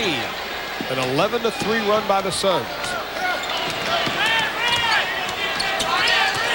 See, when you play Phoenix, you've got to defend screen roll. KJ takes the ball. He'll go screen right, screen left, continue to penetrate. You've got to build a wall against him, so he's always playing 1-on-2.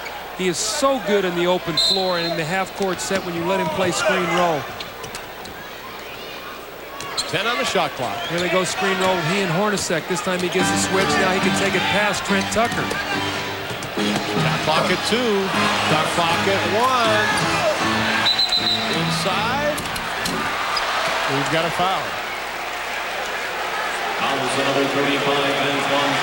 Carr has picked up his 4th personal foul.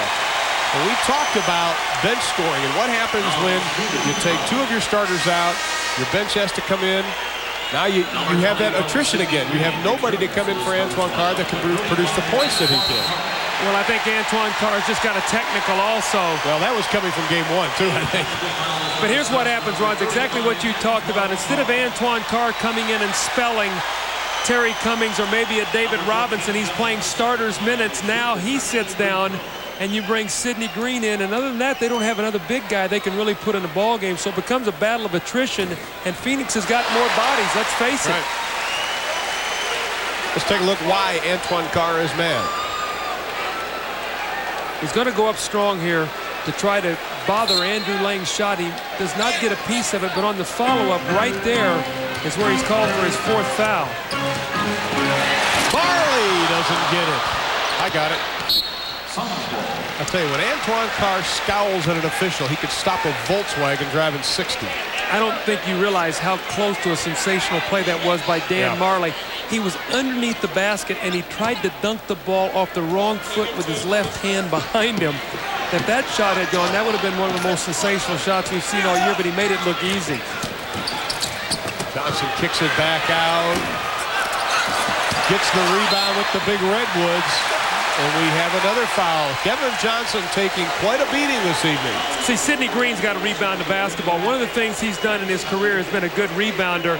And Kevin Johnson was inside him on that play. He just went up and wanted it more.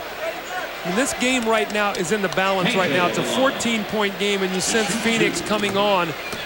Antoine Carr sitting down with 4 fouls. Sidney Green has got to give them some play right now to give them a chance to win this game. Johnson with 13, 3 of 3 from the line. 24 points, 17 assists in 42 minutes in game 1. Gets them both the biggest lead of the ball game. It is 16 in this quarter. San Antonio cut it to 5, and Trent Tucker with a running 2. He's got a beautiful shot. Trent Tucker has a pretty release on that jump shot. Great rotation. Offensive rebound. Oh, I tell you what, he did a nice job. Perry got up despite the fact Green was on his right side. Kevin Johnson the penetration, and he goes down again. KJ is fearless tonight. I mean, he is throwing his body inside. And Trent Tucker is taking Rod Strickland and just walking him away from the situation, Doug, right in front of us. You see this right here, KJ getting blasted inside, but he has taken the ball to the hoop strong. That fall he took, I think, in the 3rd quarter woke him up in terms of going to the basket, because he was really setting for some perimeter jump shots before that. Tell you what, that was very... Trent Tucker just grabbed Rod Strickland, who was about to say something. He's going to go out of the lineup, and Sutton comes in. And Tucker just ran him to half court right in front of us, and all he was telling us was, settle down, Rod. Don't say anything. Don't say anything. 4 fouls now on Strickland. So now they've got their point guard and their starting center in foul trouble. So Sutton's got to give him some minutes, and Sidney Green, and they've got to keep it close enough within 10 where they can maybe win the game in the 4th quarter. They're now down 15. 27 second chance points for Phoenix. Only 8 for San Antonio. Another illegal defense. That is also a tee. They're illegally switching the little screen downs. That's the second time that Marley and Hornacek have got caught with the illegal switch. Again, we pointed out in the first half, you must come together and be in a position where your 2 guys can touch before you switch that play. Sean Elliott will shoot the tee. 3 of 4 from the line. Make it 4 of 5. So Ellie with his first point of the third quarter. We'd like to remind you, coming up Monday, 8 o'clock Eastern time, Boston and Indiana with Bob Neal and Hubie Brown. You saw Hubie talking with John Bagley. What a series he has had for Boston. Well, we can both swing home tomorrow and drop off our dirty clothes, watch the game, and then head for Detroit on Tuesday night. So I get to stop in Atlanta for 45 minutes tomorrow. Cummings, the baseline J won't go. Hornacek dribbles it off his foot, but Lang tracks it down. 4:22 remaining to be played in the third. A 14-point Phoenix lead. Kevin Johnson very active tonight, Doug. And we have a foul, and Bob Bass doesn't like it. In the penalty. Well, Trent Tucker gave him one bump. Right here, you're going to see this. This is the initial bump. Boom. KJ said, okay, I'll reset. I'll come back. Now I'll take this. And I'll take it by you this way. I couldn't get it left. I'll get it right. The wind you feel is me going by you. But they did go over to each other and say, hey, I understand. This is part of the playoff situation. You're not going to give me that. Kevin Johnson. And, of course, they did make up. KJ says, I know you didn't mean to foul me, but... You don't have a chance of catching me. What are you even trying for? You're old, Trent. Well, he's got that commercial. You can't catch what you can't see, right? So Marley just is going to the locker room. He just got up off the bench. His left knee, it looks like, maybe hurt, and he is out. He just took off and headed straight to the locker room. We'll try to get an update as soon as we can on that. Sutton, three-point shooter. Can't leave him alone. There it is. Right into the hands of Cummings, who was hammered by both Kevin Johnson and Tim Perry. That was created by Sean Elliott. He tipped the ball to Terry Cummings, gives him another opportunity, and that's something that the Spurs are going to have to do more of. Ron, we talked about you're not going to shoot 61% every single night, but when you don't, you've got to find other ways to score. You got to get offensive scores. You got to create turnovers. Well, Doug, Tim Perry now has 4 personal fouls. So you talk about, we did the game yesterday, Golden State and Seattle. First game, Seattle out-rebounds them 52-34, 22 on the offensive boards. Yesterday, the sense of urgency was there. Golden State out-rebounds them 48-41 and gets the victory. Oh, the hand is for Tim Perry, who sit down with 4 personal fouls, 5 points in this second half to go along with 9 rebounds. Cummings gets the second. And Neely checks into the lineup. Inside Kevin Johnson. What a give and go from Hornacek to Johnson. Hornacek, who averages better than 5 assists a game, to go along with Kevin Johnson's 10-plus assists. Sutton from the outside. He has no conscience outside of 20. Loose ball foul. See, Greg Sutton was a scorer in college, and that shot right there was not taken in the rhythm of the offense. The 1-3 that he missed was fine, but your point guard's got to get that ball inside, maybe then spot up. That time he just took the shot without anybody really in position. Foul was on Ed Neely, his first. Now it's Sabalos on Tucker, who goes left. The pull-up J doesn't get it, but it's short. Cummings just kicks it out. And Al McCoy, the broadcaster for the Phoenix Suns, celebrating, I'm sure, his 29th birthday today, comes down with the ball.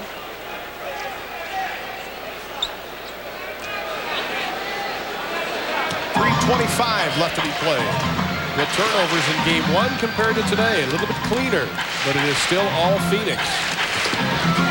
The high screen roll again. Kevin Johnson, he's got one thing on his mind. He's going to take the ball to the... Oh, look at that shot. I was hoping it was a pass.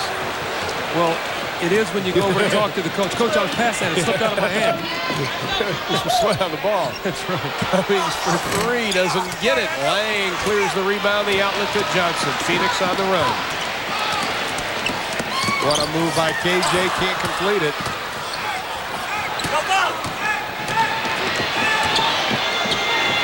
Elliott will slow things down. Tucker was spotting up for the 3, Doug, and he just had this look on his face when Sean didn't pass it to him. I think Sean Elliott's only taken 1 shot in this quarter. He had a big first half. There's another 3 by Sutton. Sean Elliott, the only way he's going to touch it, I think, with this group on the floor is to go rebound it. The ball was very flat when it left Sutton's hand. Cummings. Well, I'd like to chart during the course of the game how many times he was effective going to his left and making that shot and then spinning him back to his right. Cummings with 23. He leads San Antonio in scoring. Sabalos faces up Tucker. Now it's to Neely. What a Beautiful shot by Jeff Hornacek. Now, Hornacek has struggled the last 2 weeks. We've talked about his shooting. His shooting is back today, and I'm sure Cotton is very, very happy with that because they need his perimeter shooting. He's one of the major keys on this team.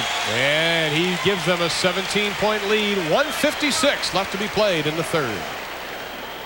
The San Antonio Spurs, 30-10 when outscoring opponents in the third quarter. Their mark when they are outscored, 17-25. And tonight in the third quarter, the scoring goes like this. Phoenix by 6. And the other night, they had a big lead and they were outscored 39-23. So that third quarter has been either good or disaster for San Antonio this season. The update on Dan Marley, we just got a report. He has discomfort in his knee when he cuts, and the doctors are now looking at it. We hope to have a further update on that in just a couple of minutes. It's his left knee. Hopefully it's nothing serious. Tucker to Sutton, who's already taken a couple of threes this time. 24-second violation. Phoenix has the basketball. 7th turnover for the Spurs. Bob Bass will be moving into the front office for the Spurs when Jerry Tarkanian takes over. You know, Ron, we talk a little bit about Dan Marley. That's how your playoff hopes can hinge. I mean, I'm sure Cotton is thinking about this game right now. You got a 17-point lead, but he's also thinking, I wonder if Marley's okay, because they can't win without him.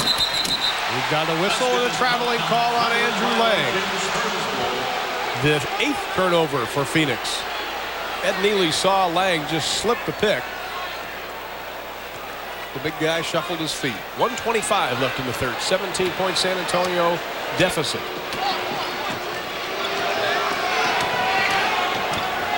Looking for Elliott. He's got to look to take some shots. Green, the baseline turnaround, and Sidney Green with only his second field goal, his first point since the first quarter. But the lead is still 15. Still waiting for either Phoenix to put him away or San Antonio to make some type of move. Sutton grabs the arm of Kevin Johnson. So you can see Phoenix plays a very simple game. You space the floor, you run high screen roll from the wing, you get Kevin Johnson, get him in the lane, make decisions, either take the shot, feel the defense, find open shooters. So when you play the Suns, you better be able to defend screen roll. Cotton keeps it very simple for his team. He knows their personnel. And Kevin Johnson does a tremendous job. He has a strong body, long arms, so when he gets in the lane, he can finish and make the passes. Well, he's 8 of 9 from the line, and also a credit to Cotton Fitzsimmons. He scrapped the triangle offense and got the ball where it belonged in the hands of Kevin Johnson late in the year. And that is where, if you have a guy like Kevin Johnson, he's got to have the rock in his hand in order to be successful. Well, you are what you are, and you can't change your team. You've got to go with what they are, and that's what Cotton does very, very well. I talked about Sean Elliott. He's only taken 1 shot in this quarter after being 5 for 8 with 14 points in the first quarter. The first half, excuse me. Tucker gets the basket and the foul. We talked about how Sean Elliott said he felt guilty at the beginning of the telecast and he wasn't doing enough for this team. I don't think the team is helping him do a lot right now. Well, I think he has to get a little bit more selfish too, and I mean that in a positive way. I think he's a young man that is a very sensitive kid, and when he does some things, I think he takes it on himself and worries too much. And in this game, you're going to have some good games, some bad games, but you have to look to take shots. If you're 4 for 16, I don't care, but you've got to be more aggressive. And Sean, without David Robinson and Willie Anderson, needs to score for this team to be effective. Trent Tucker, who began the year in the camp of the Phoenix Suns, now San Antonio Spurs, gets the three-point play. Hornacek, the pull-up jumper. Oh, that is just a pretty picture. Well, he's feeling it right now. Average 20 during the regular season. The lead is 16 inside of 30 seconds of the third quarter from the Veterans Memorial Coliseum. And we have to remember Jeff Hornacek was not good enough in high school to get a scholarship. He was a walk-on at Iowa State. Played for Johnny Orr. His dad was a high school coach. Sutton slashes inside for the basket and the foul. His first 2 of the ball game. Fouls on number 28, Andrew Lang. Lang picks up his second. Sutton goes to the line to shoot one. And Greg Sutton, the former All-American at Oral Roberts University at the NAIA, didn't play in the first ball game. Second round pick in last year's draft, 49th overall. You know, the Spurs are hanging around. It's a 13-point game, but you get the sense they're not in the game. It's like the Suns, when they need to, are making the spurt they have to make. Kevin Johnson, the turnaround three, it won't go, and that's the way the third quarter will end. 12 minutes left to be played. San Antonio still within striking distance, but they trail by 13, 91-78. We'll be back with the final 12 in a moment. Game 2 of the series between the Spurs and the Suns, and right now Phoenix leads at 91-78, and it's a very high-scoring game right now, you'd have to say, Doug, and considering you got two of the best defensive teams in the league, San Antonio 1 in field goal percentage against, Phoenix 6th. Well, I think with David Robinson out of that stat drops way down. They're one with him, but they are not close to one without him. Sean Elliott's got to take this shot. He's got to look to score. He had 1 point in the third quarter, and that came on a technical foul shot. That's his second shot in the second half.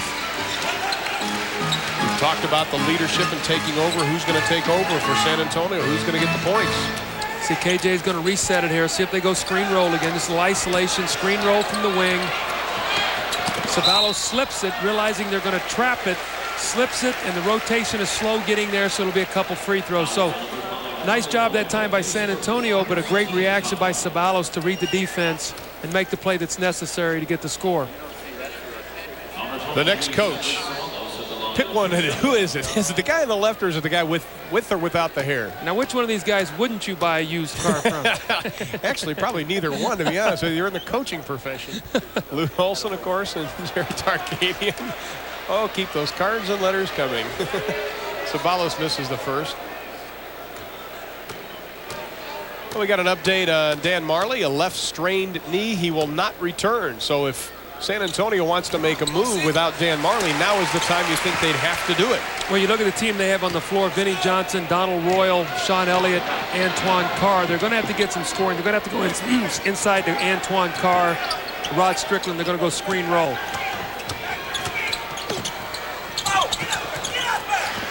Royal battling for the rebound, checks down the loose ball, and San Antonio will have another shot at it. Vinnie Johnson running the show. 11 minutes left to be played in the fourth and final. Clock at 13. We have a whistle away from the ball, and underneath there's a foul. That's another illegal defense. We may set a playoff record. Lang is called for the illegal D. That's the second time he's been called. Well, he dropped too low defensively. His man was out high in isolation. He dropped down too low, and so if you're 2 zones away or 2 quadrants away defensively, it's going to be a illegal defense. Elliott gets the free throw.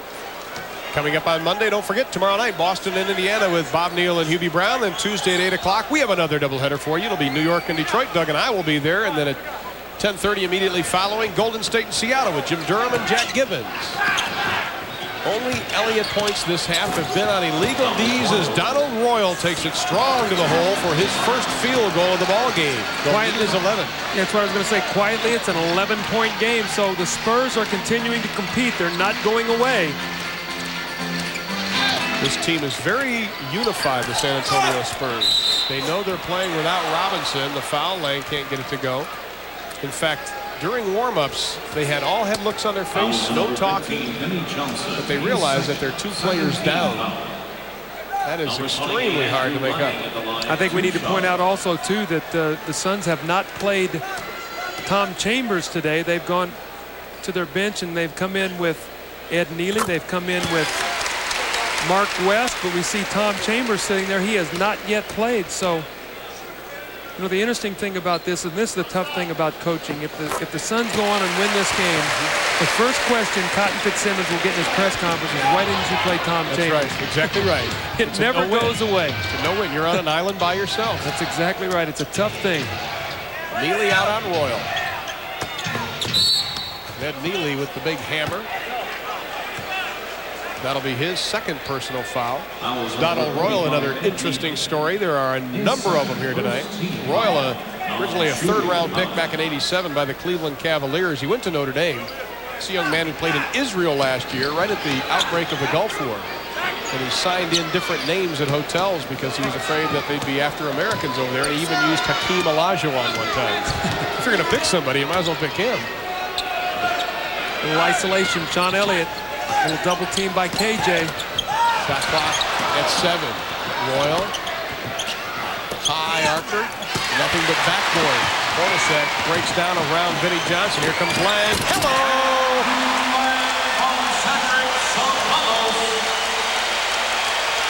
How about your big man catching the ball at full speed, not putting it on the floor and finishing big at the basket like that? I don't think you coach that. He was hauling. Vinnie Johnson over 2. Doesn't get it. Gets the ball. Just tosses it into Royal. Good job, VJ. Donald Royal doesn't get it to go. Let's take a look at that again. This was a thundering dunk. Sorry, Dan Marley. It's thundering Andrew Lang. Well, Ceballos does a nice job. He keeps the ball head up, and he delivers it to his guy where he doesn't have to dribble it. If you threw it to him too soon and you made your big guy put it on the floor, it would have probably been a turnover. Andrew Lang would have probably kicked it or run over somebody. But he caught it and was able to go in and dunk it. So nice decision-making there by Ceballos. Now we look at Donald Royal. Was in Matt Gucas's camp in '91 in Orlando. Are you trying to rub that into Coach Nope, not a Gucas? bit. Why he's in the studio? Not a bit, no, because he's got a telestrator. He can write things, so we don't have one of those. That was probably just a case of guaranteed contracts that Royal didn't stick. No backpedaling. Did I get out of it? You think he bought it? Oops. 13-point. Thanks, Doug. San Antonio lead. 9:20 left to be played in the ball game. Hornacek. San Antonio just won't go away. Elliott has to make some points. Inside, doesn't get it, but he draws the foul. Well, I like the fact that he's looking to be aggressive, though. They're isolating him on the wing. He realizes he has a size advantage over Jeff Hornacek. Hornacek played good position, but Sean Elliott got it to the paint. You see him good position here. Hornacek squares him up pretty nicely, but the leaping lean in draws the foul against Hornacek, and a good play by Sean Elliott to get to the free throw line. At the start of the season, Larry Brown, then coach, said he really wanted Sean Elliott to improve his leadership role on this ball club. Gets the first. Perry back into the lineup. And Ed Neely will sit down. He is 0 for 2, Sean Elliott, this half from the floor. 3 of 3, however, from the line. See, Kevin Johnson's become a lot more offensive-minded. He actually had all 15 of his points in the third quarter, where he really just took the ball to the basket. It's 7 of 8 from the stripe. 9 minutes left to be played in this ball game. The Spurs down 1 game to none. They don't want to go down 2-0. Now remember, they were down 11, the Spurs, in the fourth quarter the other night and rallied back and really had a chance to win. So this game is not over if the Spurs can stop them and get a couple runouts, maybe a couple easy scores. Now the tempo of the game has come to a screeching halt. Well, more whistles. Now you're starting to get more fouls. When you do that, the game gets very sluggish. We get a lot of whistles, too, when these teams you play each other. You and I talked on the plane last night. You start beating on each other a little bit more as the series goes on. Players get a little afraid. Well, you know what teams want to do, and you try to work hard to not let a guy go where he wants to on the floor. Jump hook, you can see it. Oh, he spun back the other way with the left hand. Hey, he's got it all tonight. I haven't seen that one, Tim. 22 points for Perry. His career high is 27 as Antoine Carr up off San Antonio's bench. Cummings faces up.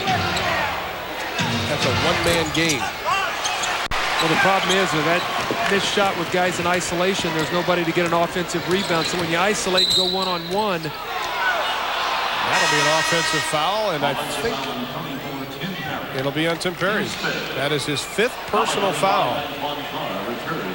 Carr comes back into the lineup for San Antonio. Donald Royal will take a seat. So for San Antonio now, they have Vinnie Johnson and Rod Strickland in the backcourt. Elliott, Cummings, and Carr up front. Hornacek and Kevin Johnson at the guard spot for Phoenix. Strickland in and out. Cummings battles for it. San Antonio has it. I like the fact, though, that Terry Cummings is doing a better job on the offensive backboards. We talked about in the first half no rebounds.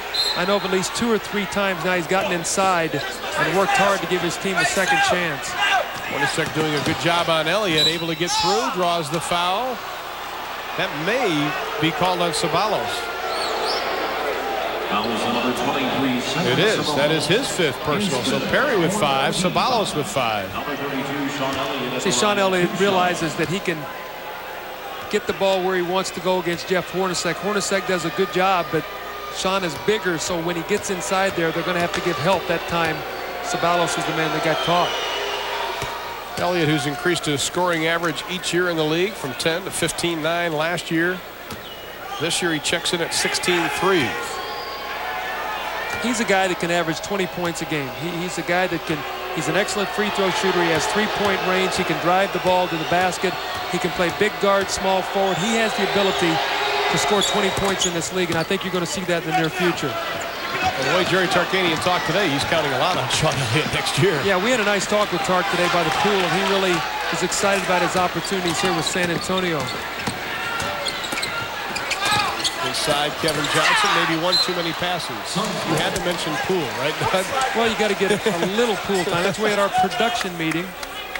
That's why we both look like Ronnie Lobster. Well, we got to soak it all in. We're going back to Chicago tomorrow. It's 40 degrees and rainy there, so. Hornacek, shot clock at 4, lets it fly. Nothing but the bottom of the net. If you were to teach somebody to shoot, I think you might want to show them some tapes of Jeff Hornacek. Well, interestingly, he came in here and was going to be a backup point guard to Kevin Johnson. Realized if that were the case, he's going to get about 8 minutes a game. So he said, I'm going to go work on my shooting. Shot about 400 shots a game, and now you see him just being a lights-out shooter. What a pass. Kevin Johnson can't complete it. He wanted the foul, didn't get it. Strickland slashes inside the paint, and that'll be an offensive foul on Rod Strickland. That is his 5th personal. And that's good enough for a timeout. 6:53 left to be played in the ball game, and the Suns lead it by 13. And here's tonight's Dutch boy in the paint. We have talked about second chance points and rebounds all night, Doug. Well, you see it right there, 14 offensive rebound to 8, so San Antonio has closed the gap. But the big difference is Phoenix has got 27 points, so they're almost getting 2 points for every offensive rebound, so the production very strong there. The turnovers drastically reduced on the part of both ball clubs. Well, that was one thing, San Antonio. The other night, 21 turnovers that led to 33 points. Tonight, only 8 turnovers, so they give themselves a chance. Problem is they're not shooting 61%. A little half-court trap here now, trying to disrupt the timeout. Inside, Perry hooks it up with Antoine Carr. So what happens a lot of times, a coach calls timeout. He gets something he wants to run, obviously. You come out. That time Bob Bass decides to trap a little half court to run them out of their play, make them freelance out of that situation rather than run what Cotton would like for them to get. Antoine Carr picks up his 5th personal foul.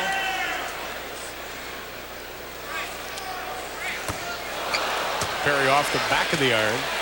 But he is 4 of 5 tonight, 22 points to go along with 9 rebounds. That's a far cry from 0-0 in 9 minutes in game 1. I think Cotton may have given him a big pep talk. So Phoenix also playing without Miguel Knight. He's on the injured list. Will not be seeing any action in the playoffs. And tell you what, he's an excellent ball player. They miss him too because he was really playing well behind Kevin Johnson before he got hurt. Strickland out front. Carr. Ball movement not quite as good as it was in the first half. Doesn't get it to go. Cummings, good position on the board. And the follow. Cummings got the wake-up call at halftime on the boards, too. Again, no rebounds the first half. I don't know exactly. He's got 7 in the second half, 12 in game 1. So starting to exert himself underneath the basket. It's 25 points for the ball game. The lead is 12, nearing the 6-minute mark of the 4th quarter. Ceballos on the cut. Shot clock at 5. The pull-up J will be short. Cummings snares the rebound, as you talk about it, Doug. Well, 8 rebounds. He knows that he's got to give them those kind of boards. Sizes up Perry. Goes underneath for the reverse. There's 9 rebounds for him in this half. They're going to get a 20-second timeout. And I'm going to give the Spurs a lot of credit. They could have rolled over and died. And they are giving a tremendous effort here for Bob Bass. It's a 10-point game. But they are playing and competing and giving tremendous effort. Still a lot of time left. 5:41 left to be played in the ball game.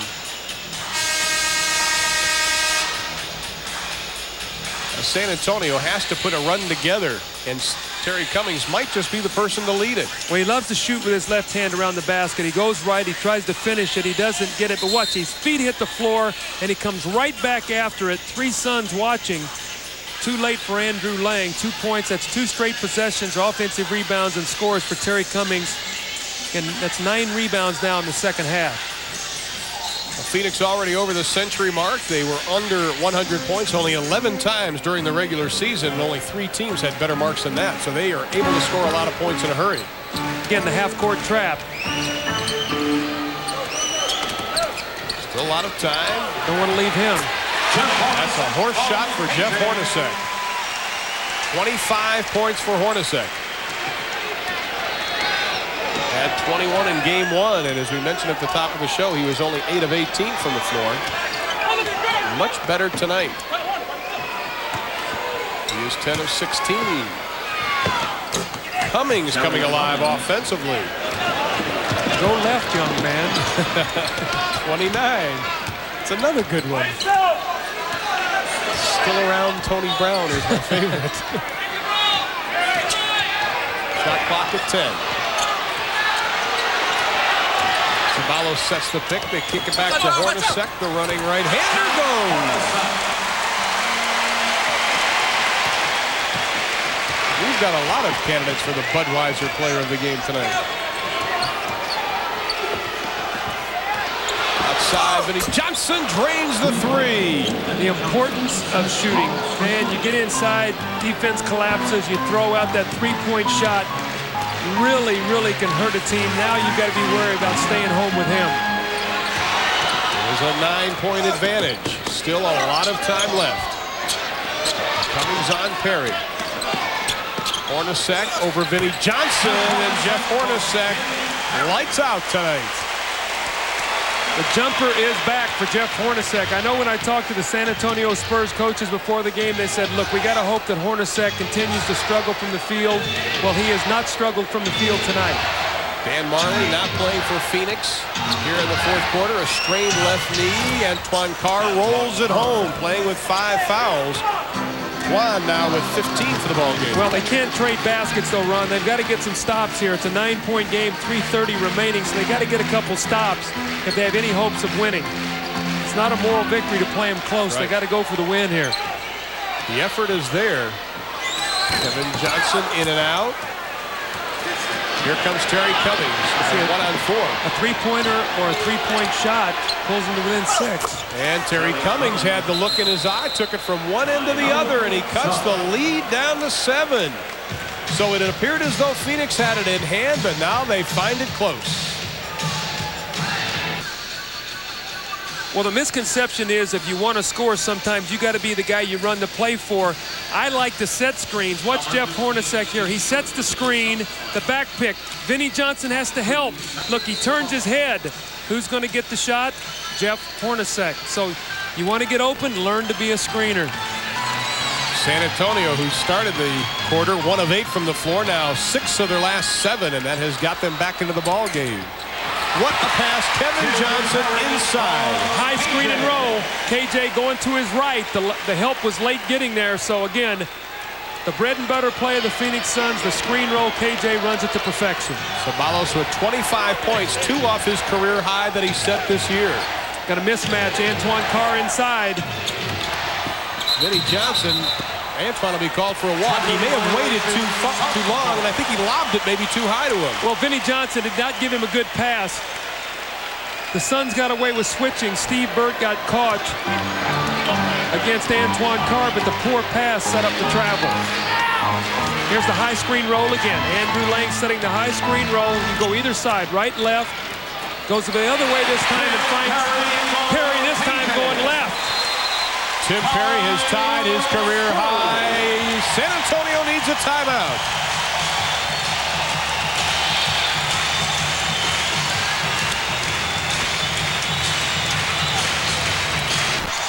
the bread and butter of Phoenix. The high screen roll, both corners filled with shooters. Tim Perry is to work opposite KJ, so when his man comes to give help, Sean Elliott can't get there quickly enough. A dunk this way. Now you're going to go the other way, and the Nets get it the other way, and it's 16 and 17 assists to break the game wide open here for the Phoenix Suns. And Rod Strickland is hurt. He is holding his hand. It's the hand that's taped up. The fingers on the left hand that's taped up, and San Antonio needs a timeout as Kevin Johnson and his 16th and 17th assists give the Suns an 11-point advantage. John Anderson, the trainer for San Antonio, quickly down on Rod Strickland, and now Bob Bass, he cannot afford to lose Rod Strickland. Well, this has been a nightmare year for San Antonio. Strickland misses 25 games to start the season. You lose David Robinson to 14. He's out. You lose Willie Anderson to surgery. He misses 25 games. It's just been a nightmare season, one that they'll be glad that's over. Here's the screen. Terry Cummings moving on the pick.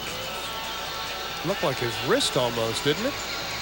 I did not really see what exactly happened. That's tough. San Antonio now, they had to take a timeout. They only have one full no 20s left. Phoenix, on the other hand, 2 timeouts. And they are really on top of Rod Strickland. It is that left pinky finger. Excellent job, guys, getting in there so we can see it. And he is in a great deal of pain. Now they're checking the thumb. Let's take a look at it one more time. Maybe we can see it this time.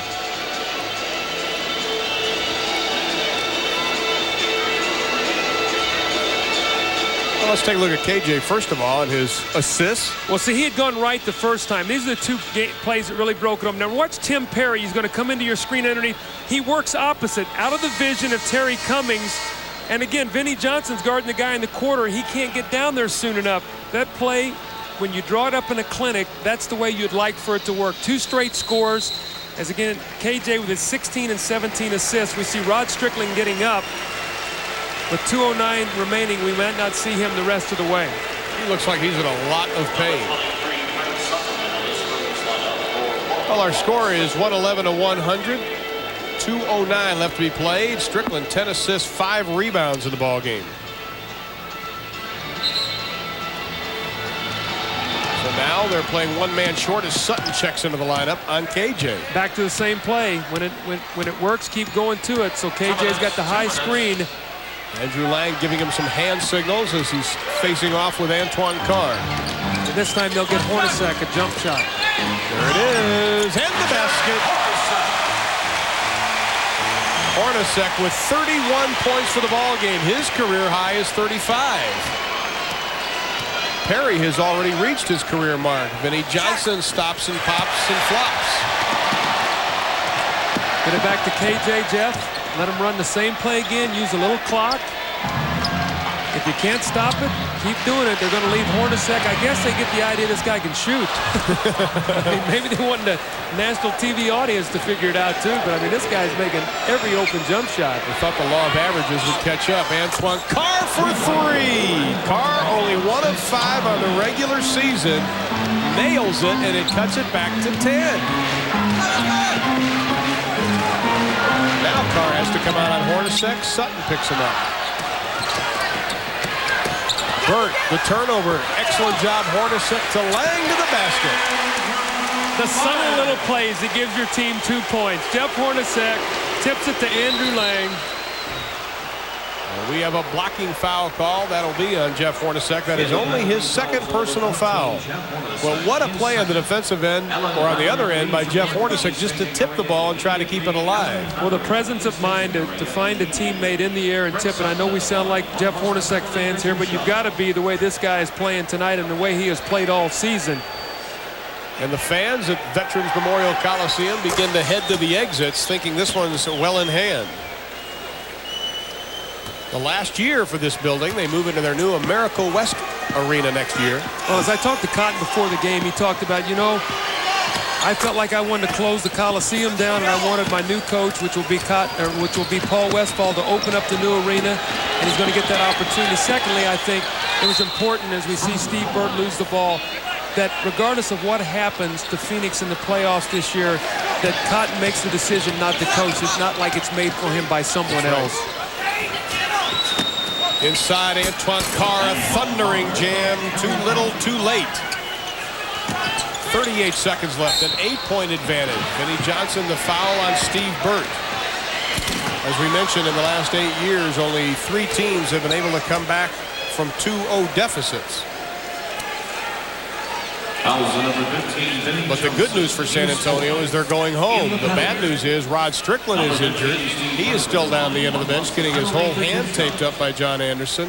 Well, let's hope that there's nothing serious. Now, Rod hurt his thumb, and I don't know if that was the same thumb that he had hurt.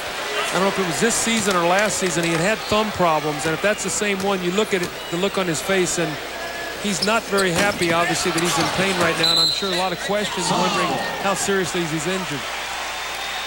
But Terry Cummings had it, but Tim Perry was able to keep it alive. Cummings ended up knocking it out, and Phoenix has the basketball. 35.4 left to be played. Throw the ball into Hornacek. Let him be the guy that they foul him. He'll make the free throws. He'll just hold the ball out and make Vinnie Johnson foul him. Game 3 will be Wednesday in San Antonio. The double team, they kick it out to KJ. To Perry. A new career high for Tim Perry.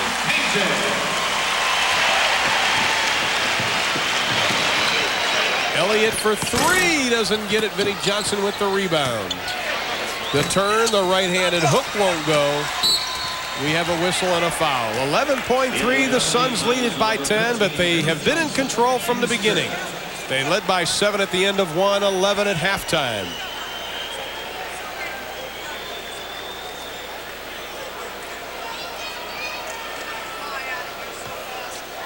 Phoenix was able to hold on to a run made by San Antonio when they cut it to 5.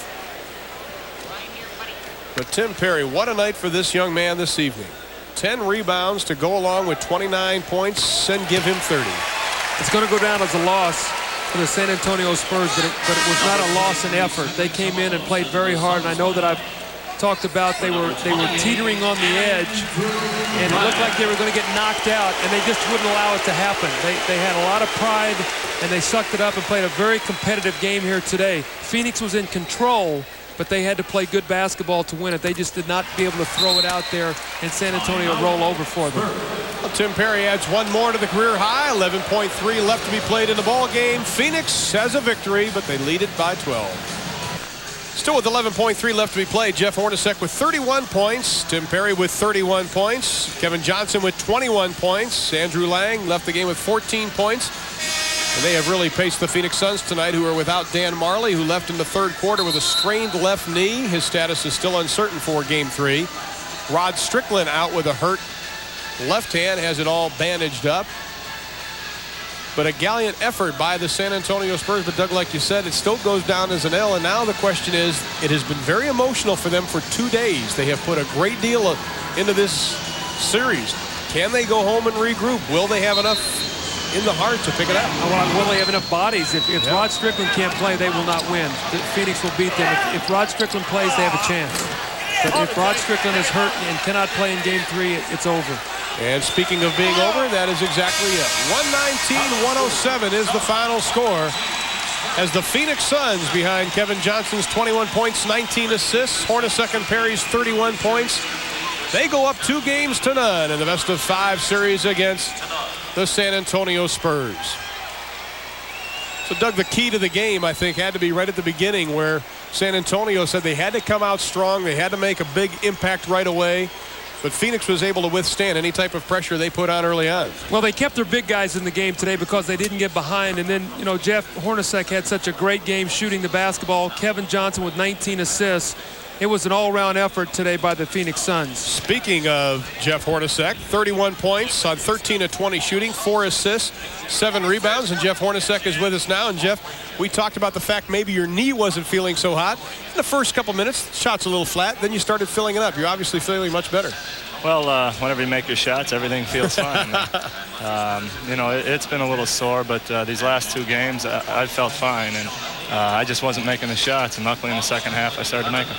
Jeff, today I thought a real key was the fact that Tim Perry and Andrew Lang played so well for you that it then opened up a lot of things for you guys outside rather than you guys to have to carry the team. You got such big point production from them that really it was 5 guys playing rather than just your perimeter people. Well, it's tough when, you know, Kevin, myself, and Dan have to score all the points. It's nice when Andrew and Tim can get in there and get some easy buckets for us, and that's what they did tonight. I think Tim didn't score at all the first game, and Andrew had 2 points, and I don't know what they combined for tonight, but it was big. As you guys now look forward to the next game, obviously you've been in the playoffs long enough to know that you don't want series to be extended, especially you've played heavy minutes, KJ, Marley, on the season. So I'm sure you'd like to go to San Antonio and finish this so you can get ready for the next round. Well, you always want to go out there and try to get it over with. We don't want to have to spend 4 days in San Antonio to try to get the job done. Our guys want to come out and play hard and hopefully get the series over with, because if the longer it goes, the more confidence San Antonio might get. All right, Jeff, 31 points tonight. Not only an excellent game, but an excellent season. Congratulations. Thanks a lot. Jeff Hornacek, and let's go back to our studios now with our all-star, Ernie Johnson. EJ. Thank you, Ron and Doug. Don't forget the sunscreen on that next trip to Phoenix, guys. Now, 12-point win for the Phoenix Suns. And Jeff Hornacek, you see him, they're one of the most unassuming superstars in the league. What a night for him. He did. He seemingly hit every perimeter jump shot. Kevin Johnson did a great job at distributing the ball. Got a lot of contributions from the young people. Phoenix with a 2-zip lead over the Spurs. Elsewhere today, game 1 of our doubleheader, the LA Clippers. They fall down 0-2 against Utah. 103-92 is the final score. Miami Heat and Chicago Bulls, no contest. 120-90 as the Bulls go up 2-zip. And the New York Knicks, Detroit Pistons, that series now tied at a game apiece after Detroit pulled it out 89-88 on a late Isaiah Thomas jumper. Inside the NBA comes your way next. Fred Hickman with so many highlights, you'll be begging him to stop. He is joined by Mike Glenn.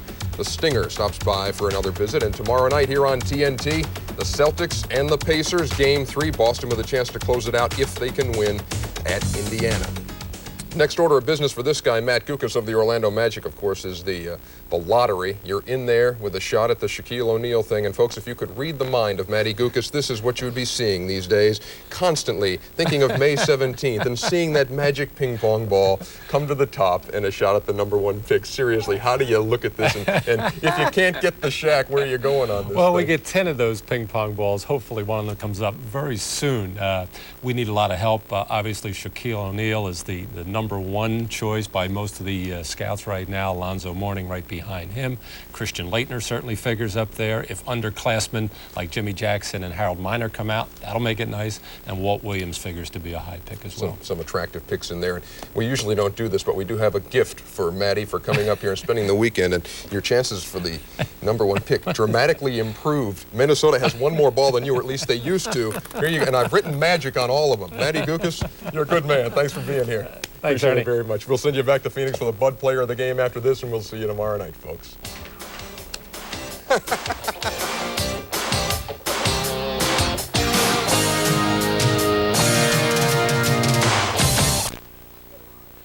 Jeff Hornacek with 31, Tim Perry with 31 to lead Phoenix. Terry Cummings leads San Antonio with 31 points, 10 rebounds, but the Suns win at 119-107. They lead the best of 5, 2-0. And our Budweiser player of the game is Jeff Hornacek. 13 of 20 from the field, 21 points in the second half.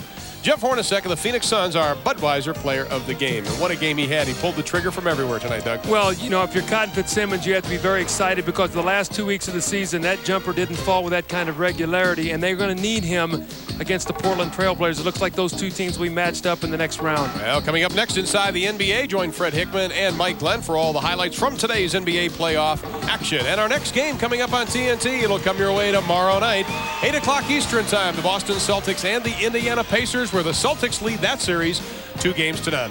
Once again, our final, Phoenix wins at 119-107. For Doug Collins and our entire crew in Phoenix, Arizona, I'm Ron Thulin. Thanks for watching, and good night, everybody.